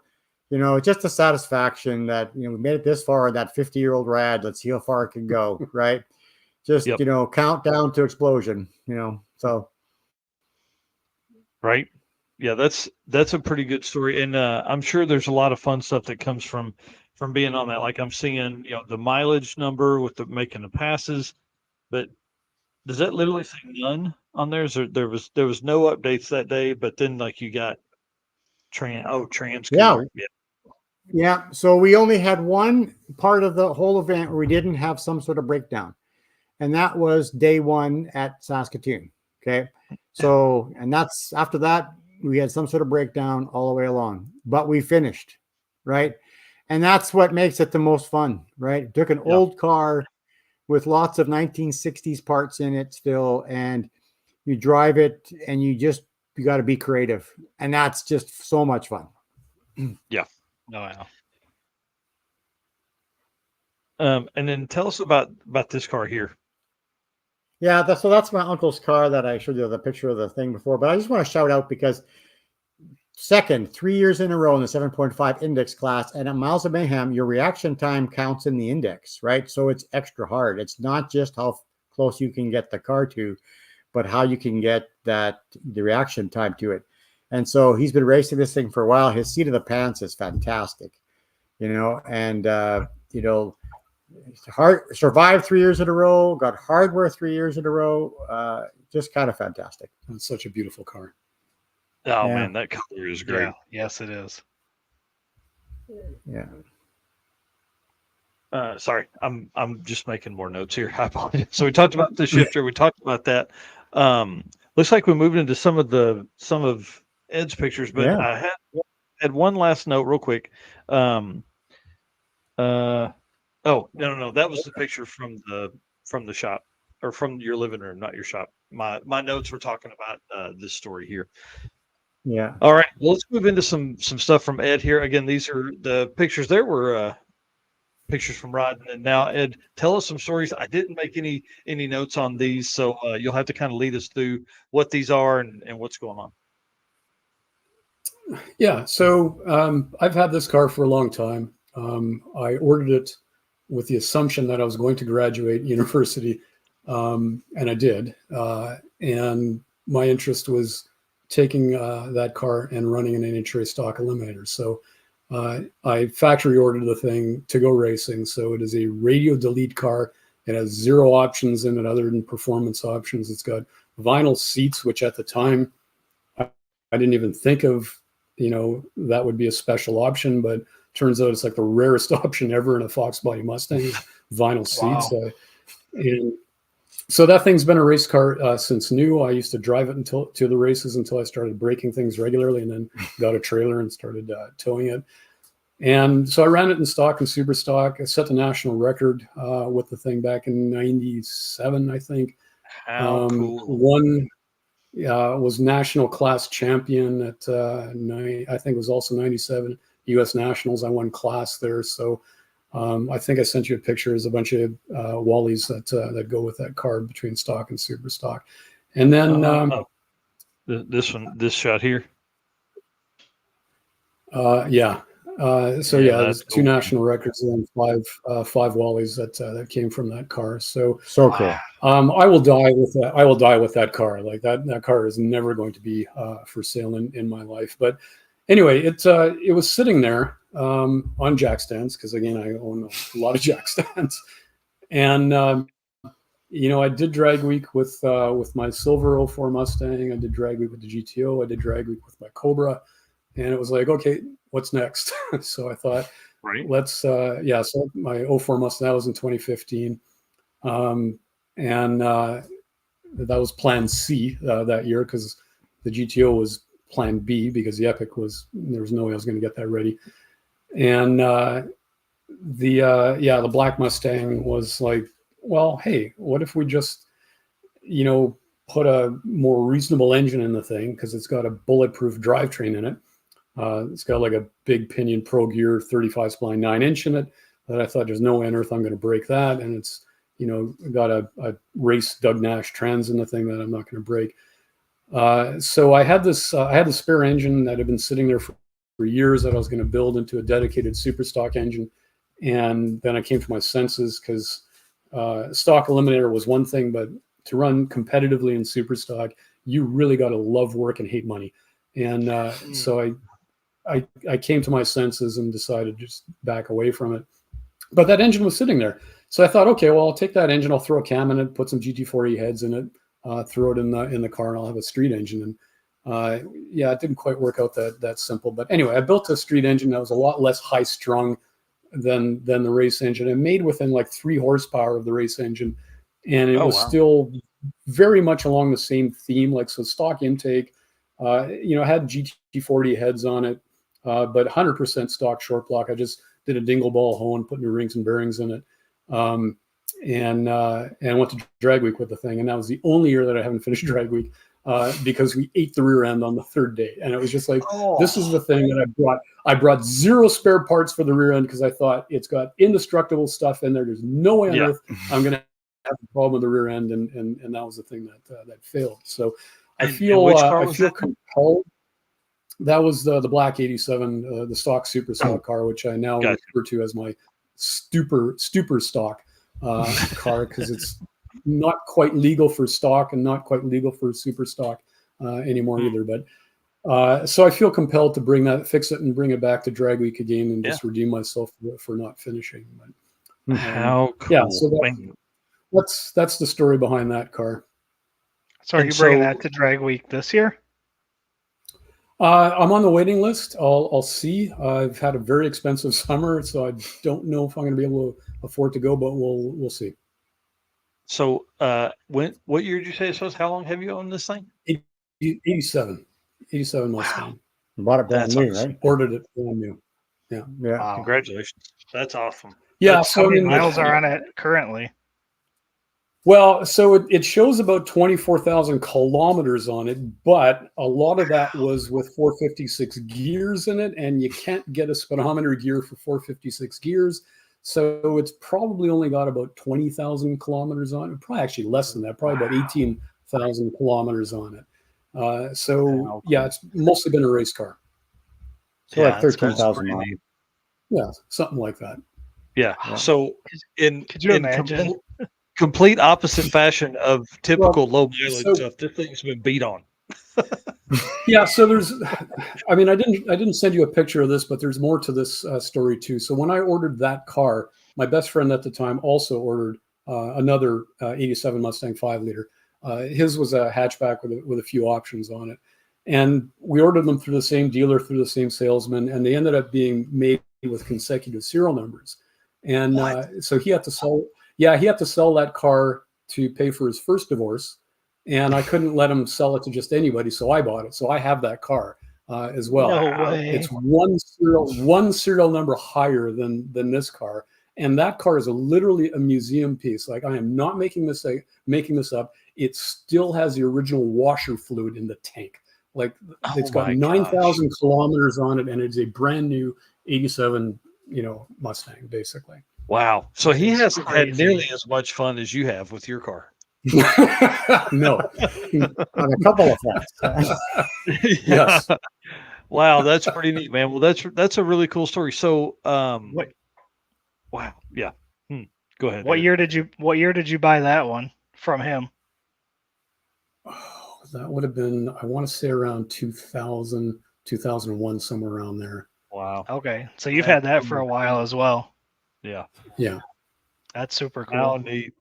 Well, what are you doing here on the ground? Why are you on the ground into the car? So, yeah, that was 2017. I finally got the GTO to drag week.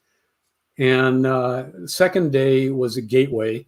And we'd been there before because we were at Gateway in 2015. And so I like this, the GTO engine's got like 12.5 to 1 compression. So I'm trying to buy race fuel like every day. And the race fuel's like right at the front of the pits. So I drive in there early in the morning and I try and get a spot close to the race fuel. So I'm not hauling jugs with my, noodle arms. And so I pull in there, I yard sail the whole thing out of the car and got the slicks halfway on it. And Keith Turk comes by and he's there, this thing runs 850. And I'm like, or this thing runs in the 8s. And I'm like, no, who started that rumor? He said, well, you're an impound. It's like, oh. So in 2015, they had impound was like right by the tower. In 2017, they moved where impound was and it was right in front of the fuel guys. And I didn't even notice. So I'm like, okay, I'll pack it all up. I'll move. And Keith's like, no, it's okay. Like, you're an impound, so you got to play by the impound rules, but I'll let you stay here. And I'm like, okay, I can live with that. Of course, I'm by myself. And I go out there the first run and I break the Detroit locker. So now I got to fix it with all of my, imaginary friends because I'm an impound. So that's, That's what you're doing here, man. Yeah. That's blessing and curse. Upfront parking. Yes. Dang it. No help. Yeah. But, I went down there with a spare set of gears in a school and I got it fixed. I had to take a 20-second ticket that day because, I got it fixed like literally 5 minutes after they closed the staging lanes for the day, but I managed to finish the week.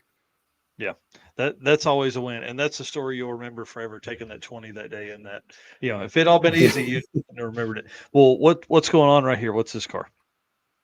So this was the Plan C car in 2015. So I mean, this car is like pretty much stock. Other than I do my own calibration work, so it's got a custom tune in there, and I took the drag radials off the Cobra and stuck them on this thing, and then drove down there just so I could make the meet. But there's nothing special with this car. It's an 35th anniversary edition, but other than that, it's all stock and it's slow. But I made it to drag week finally after 3 years of trying. I decided I was going to take a Plan C car and just go anyway. Is that an auto or a manual?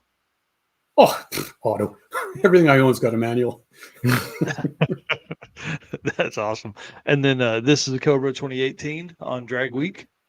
Yeah. So 2018 was in Atlanta. And it was hotter than hell and humid, Canadian, right? Yeah. It was beyond humidity. our What's tolerance. that? Yeah, it was beyond our tolerance. So I mean, like Miles of Mayhem was hot, but at least the humidity was reasonable. Yeah. Drag Week 2018 was just intolerable heat and humidity. And so anyway, I decided I took the Cobra to Rocky Mountain Race Week that year, and then decided I was going to take it to Drag Week as well. So this thing I bought brand new in 2004 as well. And I literally pulled the thing out of the garage in 2018 with 6,000 kilometers on it. And it was like, we're going to Rocky Mountain Race Week with this thing. And then we did Drag Week. And, it's a convertible with no roll bar. So I'm tech limited to 1350, but the car goes 11s. So, I have to sandbag the thing for almost 2 seconds. But I thought, I'm probably not going to break anything if I'm sandbagging that bad. So, after the experience in 2017, it's like, this is going to be a little bit more like a vacation. But that was the year I went down with Sheldon Root, and that was his first time ever at a drag and drive. And his girlfriend that was supposed to be co-pilot with him was supposed to fly down there, but that was Hurricane Week as well. So she chose not to fly down there because we all thought it was all going to get canceled anyway. So Sheldon was by himself. So I was running with him the whole week, and all the problems I didn't have with my car, with my cruise control and air conditioning and convertible and everything else, all the problems I didn't have, he had. So he ended up getting the full drag week experience the first year, and I ended up helping him fix his car like pretty much every day. So Yeah, it's awesome. and everybody tells me that the drive from it was from Bristol, I think. I can't remember we were like the last people to leave Bristol because we had to replace the transmission in his car. And we just drove out the gate and it started getting dark. And apparently that day was the most scenic drag week drive ever. And we missed it all because it was dark. Because you were working on his stupid car. But I had air conditioning, so I was happy. Yeah. And then, so that leads me into the Sheldon Root story. Like, how long have you guys known each other? How did you end up talking him into that? Because Winnipeg to Atlanta is a long trip. Yeah, and that was one of the reasons I decided I was going to drive the Cobra down there, because it was just way quicker and cheaper than for me to trailer anything. But I've known Sheldon since I want to say about 2001. And I've been doing engine calibration work, and he's got motion performance, and he had like the first chassis dyno in the city. So I ended up doing a lot of work at Motion, tuning customers and stuff, and we became good friends. And I'm not sure exactly when he thought drag and drive was a good idea, and I say that now that it probably isn't a good idea, but we do it anyway. And so I mean, he's gone on to do well at Sick Week, and he's done amazing things on those little 235 radios now too. It just amazes me. But he's very, very sharp guy. Very sharp. Yeah. His car's one of my favorite drag and drive cars out there. I mean, it's just it just works. So when we went in 2018, he won fastest Pontiac, and we were looking at each other and we thought we were going to get lynched because Acadian is technically not a Pontiac. But so he won the fastest Pontiac that first year, and then he got the bug, I guess, for the drag and drive. Right. Yeah, that's pretty cool. What do we got next here? Let's see. We got all the Wally. So walk us through this, because I want folks to understand like how important a Wally is, not just in NHRA racing, but in all of racing. I mean, this is a big deal, and there's not many of those really out there for as long as everybody's been drag racing. So kind of walk us through some of those stories. Well, like again, I was sitting there in university one day reading like a Carcraft magazine, and there was an article in there that was called Camaro College, and it was on Jim Grossi's 67 Camaro. It was an E and F stock car. It was a 396, 3 1/4, like oval port Q-Jet. And he was running like mid to low 11s at that time, with all stock junk. And I thought, wow, that is so cool. I need to do this.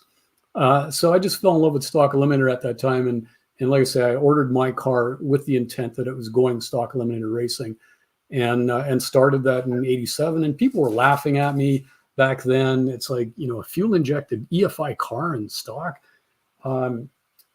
So some people think I was the first guy to run an EFI car in NHRA stock and super stock. I've never made that claim, because I know right around the same time, Al Provost had sponsorship from Olds. They gave him like a brand new car that was EFI. So anyway, if I wasn't the first guy, I was one of the first guys. And again, a lot of, I struggled to make that car go fast for years. And like I said, people thought I was beating a dead horse and were laughing at me. But it took, a good 8-9 years before I finally got that car to be fast.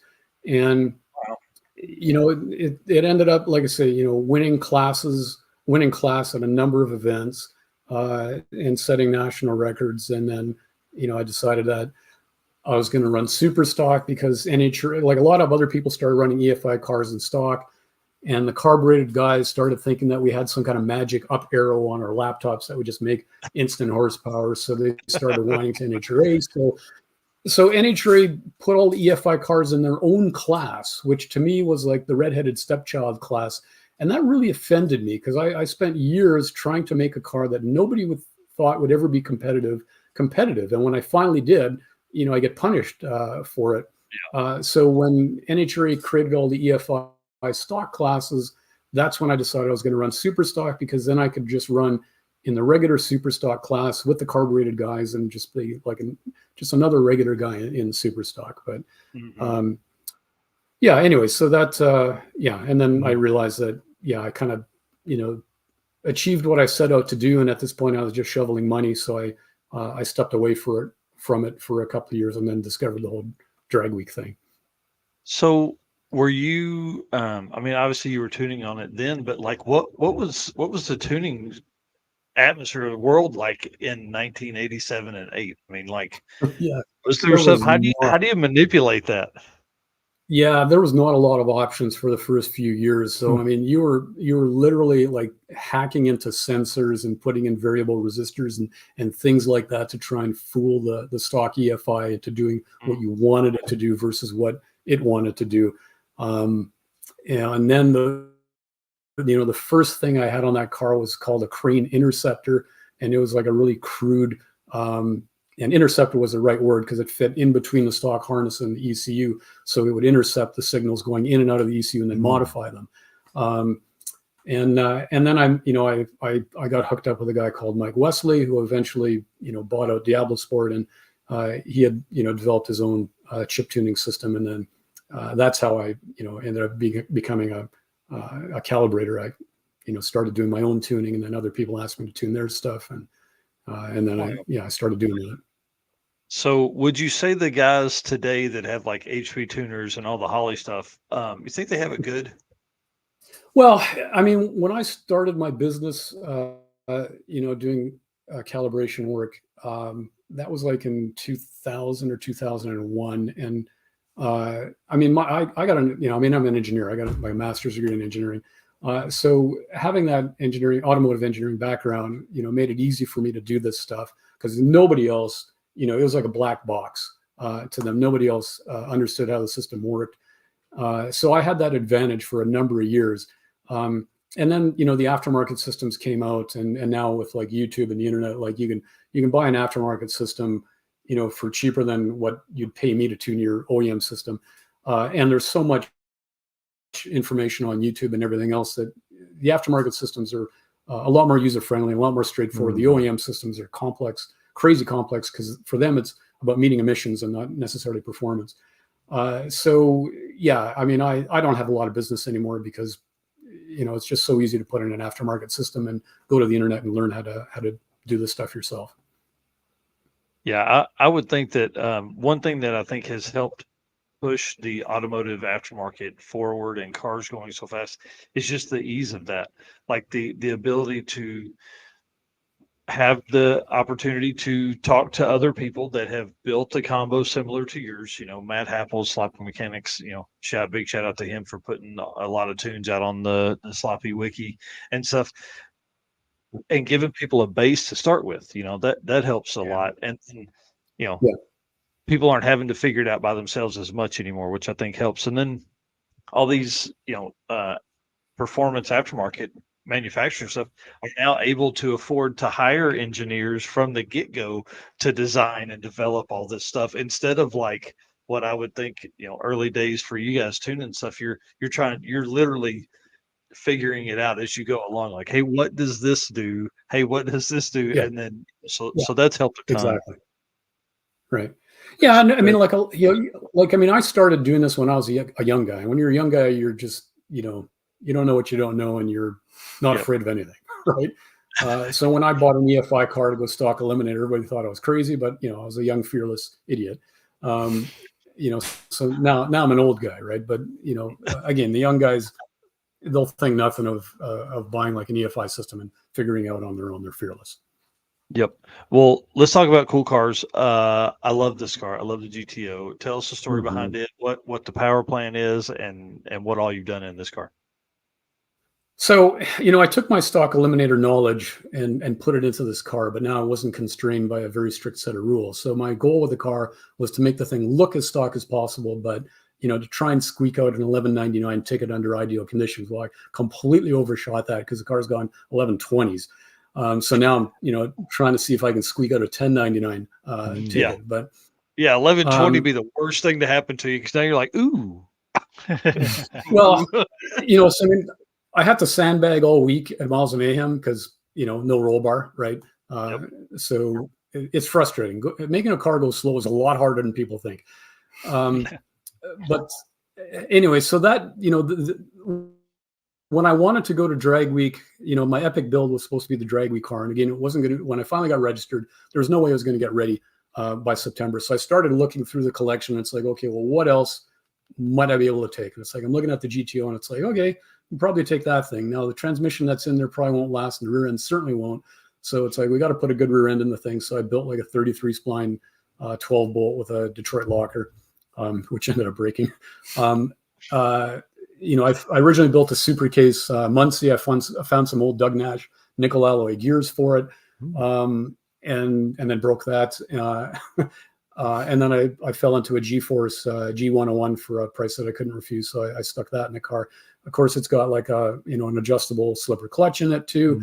And the engine that I had in there originally was it was a bored out 455 with a Ram Air 4 cam, stock heads, intake, tri-power, of course. And that motor had this ticking noise that drove me crazy, and I could never figure it out. I went through the valve train, I changed the lifters, I checked everything, and it's just drove me nuts. So I finally got so frustrated, I just built a whole new motor from scratch. So what's in there now is a 30 over 455 with a 4 1/4 stroker crank. It's got 12.5 to 1 compression. It's got Edelbrock D-port heads that I modified to make them look like stock heads. So I copied the pattern off the front of the stock heads and milled out the Edelbrock ones and roughed it up to make it look like casting, and faked a core plug on the front of the heads too, and ground off all the Edelbrock logos, and then used high heat JB Weld to fake the Pontiac casting numbers on the head. So I've fooled some pretty hardcore Pontiac guys with those heads. It's got a Repro aluminum intake on it. It's got a full roller valve train in it. I've got a 500, like a 1 3/8 bore center carb on there. So altogether, it's about 950 CFM between the 3 carbs. I've tuned the thing with my wideband, so it's like anyway, it's gone faster than I thought the thing was ever going to go. Now that specific picture shows a big dent in the quarter panel, and when I took it to drag week, I never had a chance to sort out the chassis or the clutch, and I was struggling the first several days. It just kept dead hooking and bogging, and I kept dialing more clutch out of it, and I kept adjusting the chassis. And it wasn't until I finally got to Great Lakes Dragway that the thing finally launched proper. And so this is a funny story too. So it finally launched properly, and I felt like I was really on a run. Now, again, this thing doesn't have a roll bar. There's no headrest. There's no seat support and everything else. So I'm, death grip on the steering wheel, and this thing launches, and I pull back so hard on the steering wheel, it actually pulls the steering shaft up about an inch. Oh. And I'm like, okay, well, the steering wheel is still tight. So I'm going for second. It's still steering. I'm going for third. Like, I'm on the run of my life. I am not getting out of it. I ended up getting a ticket that I couldn't hand in anyway. But when the steering wheel came up, the horn button got loose. It was fine when I was going down the track. But when I started turning the steering wheel to get on the return road, that's when the loose horn button became a problem. So right before me, Joe Barry had just run.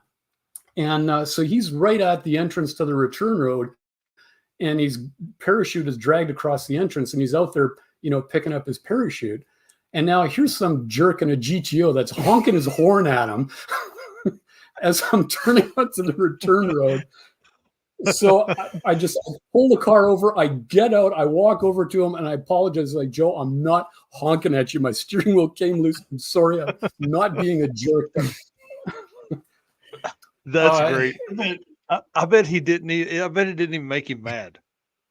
Yeah, he's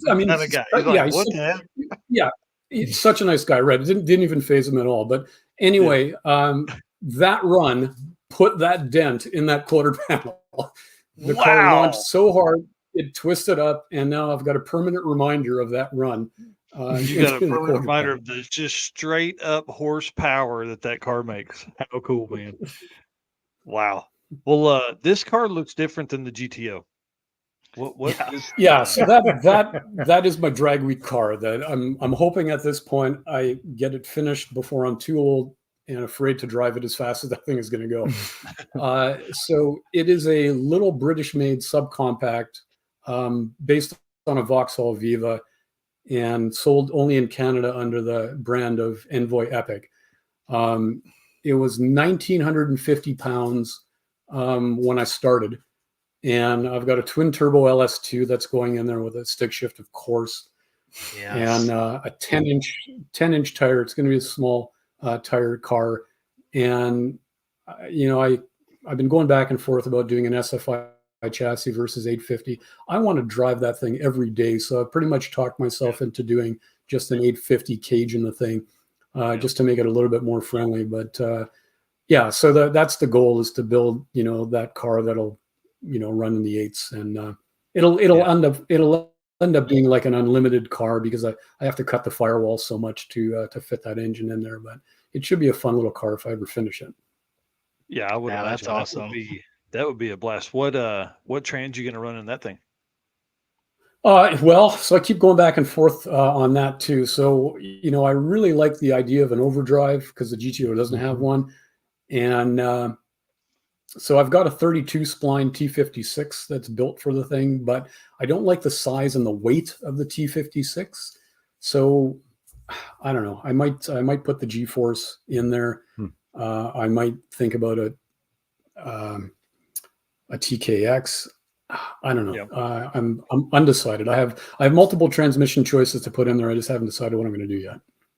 Yeah, I was thinking the overdrive would be great for your other Canadian friend up there. You guys could run 107 miles an hour together. Yeah. Well, when I had the Cobra at Rocky Mountain Race Week, I had the T56 in that thing, and I was running with the Bill Armstrongs and the Rich Guidos and the Adam Dorys, the T56 club, and it's a whole world different than driving the GTO, where Rich was asking me, like, how fast were you going with the heat? And I said, well, I was determining my speed not from watching the speedometer, but by watching the temperature gauge the whole week. But it's trying to keep it under 3,000 RPM. Yeah, that makes it kind of tough. Well, tell us about, is this the super stock car? No. So yeah, that's the Mustang, and I am a no trailer guy. So there's not a lot of room in a Mustang. The GTO has a massive trunk, so you can fit the slicks and just like a huge yard sale like fits in the GTO, but not in the Mustangs. So we went roof rack with the Mustang. That's great. How do you attach it? Is it just on the does it have like the clamps on the side? Yeah, it's got clamps, and it's like I modified the roof rack a little bit so that it's all one piece now, so it's pretty quick and easy to take off and stick on. It's like another 3 minutes probably. So what's classic clamp stand there? I said I would love to hear a topic about high horsepower manual trans combos and pros and cons. Yeah, you need to talk to the Chris Hines and the Rich Guidos of the world, and Bill Armstrong. Those guys are all my heroes. Yeah, Classic Calamity. You need to be listening to the Clutch Burners podcast. Those guys. Next stuff. Yeah. That's a great one. Is there a hitch mount on the back of that too? Sorry, what was the question? I said, is there a hitch mount on the back of that too? No, I thought about that, but I just decided to go with the roof rack instead. Oh, okay. Yeah, I see something blue in the background. I couldn't tell if that was like fuel jugs on a hitch mount or something. Oh, that might be from the cars behind me in the picture. Gotcha. It looks like there's a race car friend over there. There was a gas station. A white notch, and then gas station takeover. Something else there. Yeah, that's cool, man. Yeah, we street cars. Yeah, right. I'm a trailer guy though. I'm like I'm not trailering my race car, but I like pulling a trailer. I totally get the advantages of the trailer, but I don't know. To me, it's like it's more in line with the 2-lane blacktop theme to just put it all in the car. Yep. Yeah, I can appreciate that. We did that with the cart the first year we went. That was a mess, because those tires that we were putting on the roof, I think they weighed like 84 pounds each or something stupid, and we were putting them up, so like you're just throwing that tire up there. It was I've done dumber things, but that was one of the top 10. Getting a workout. Yeah. Oh yeah, hey, that's for sure. By the end of the week, I was like, "Well, somebody else just put these up there for me, please." What's going on here? Looks like Drag Week 17 in the GTO and a really hard launch. This is a great photo. Yeah, so that was the stick shift shootout back in 17, and I got really lucky that I've got this 11-second car and I managed to make it to the semifinals just by fluke of the pairings that I had along the way.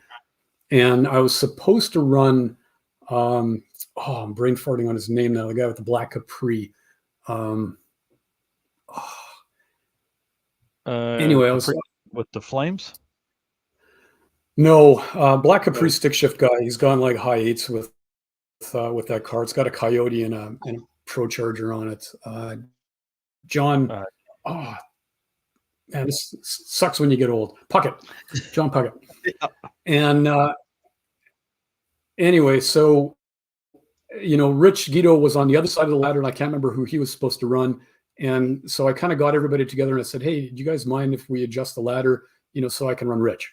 Because I thought, it would make a cool thing to have the GTOs go heads up. Yeah.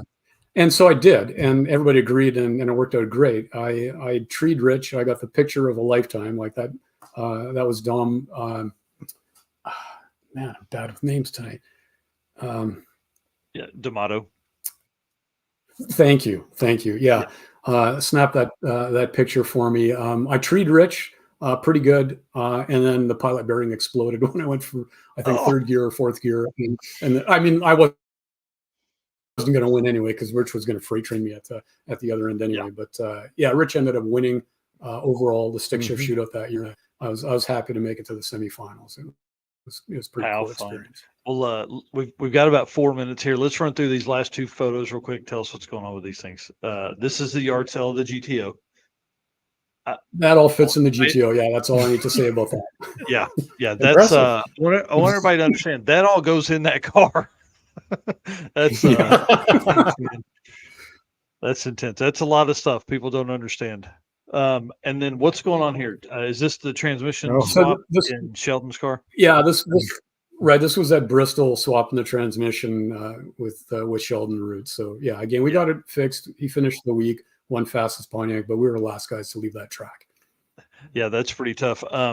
Jay and Brian with the Nova have swapped transmissions in that parking lot as well. That's a hard track on stuff, but absolutely the most beautiful place I've been. I think it's top 3 beautiful tracks across the country that I've visited. Yeah, the only thing I didn't like about it was the uphill starting line, and with the Cobra, I didn't have a line lock in it. So if I wasn't paying attention, I would roll back out of the beams. Nice. Yeah, that could be a problem. Well, y'all, I want to say thank you so much for taking the time tonight and telling stories.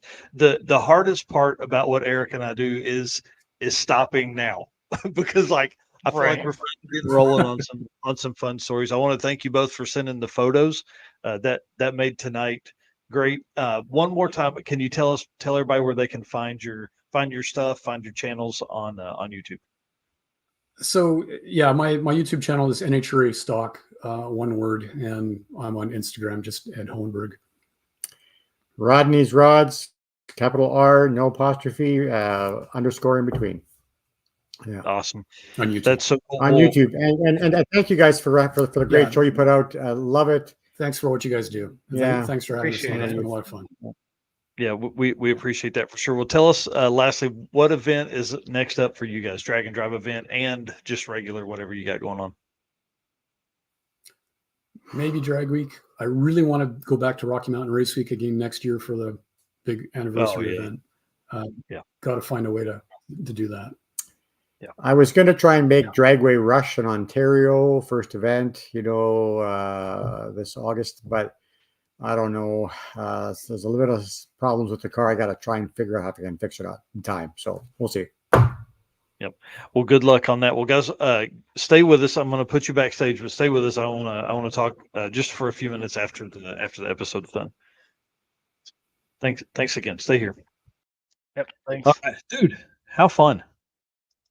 How Dude, fun. there's a What? lot of good stories there. Oh, I'm telling you, that is the hardest part about what we do is keeping this at 2 hours. We've kind of fudged. Typically, we try to keep our secondary guests as an hour, but I knew those guys had some fun stories and all the fun things they could go on. So we didn't have a first guest, and we came in a little early. So this will be a good time. And again, folks, you can watch this on PowerTube. We'll cut down, do some exclusive stuff over there. So if you want to run us out with race car friends and stuff, we'll get back to talking to them. All right. So we've had a great show tonight. A lot of people in here watching, a lot of comments. So thanks to you guys for keeping us going, for watching and letting us do what we enjoy to do here. And of course, thanks to our sponsors, Summit Racing, Mahle Motorsports, Driven Racing Oil, Car Chains 3D, WAF Racing, Performabuilt Transmission, Howard's Cam, Sweet Patina, Racing Junk, and Power Tube TV. Thanks, guys, and we will see you on the next episode. Yep, we'll see you live sometime this weekend from the Havlik's Fastest Street Car Shootout. All right, guys, bye. See ya.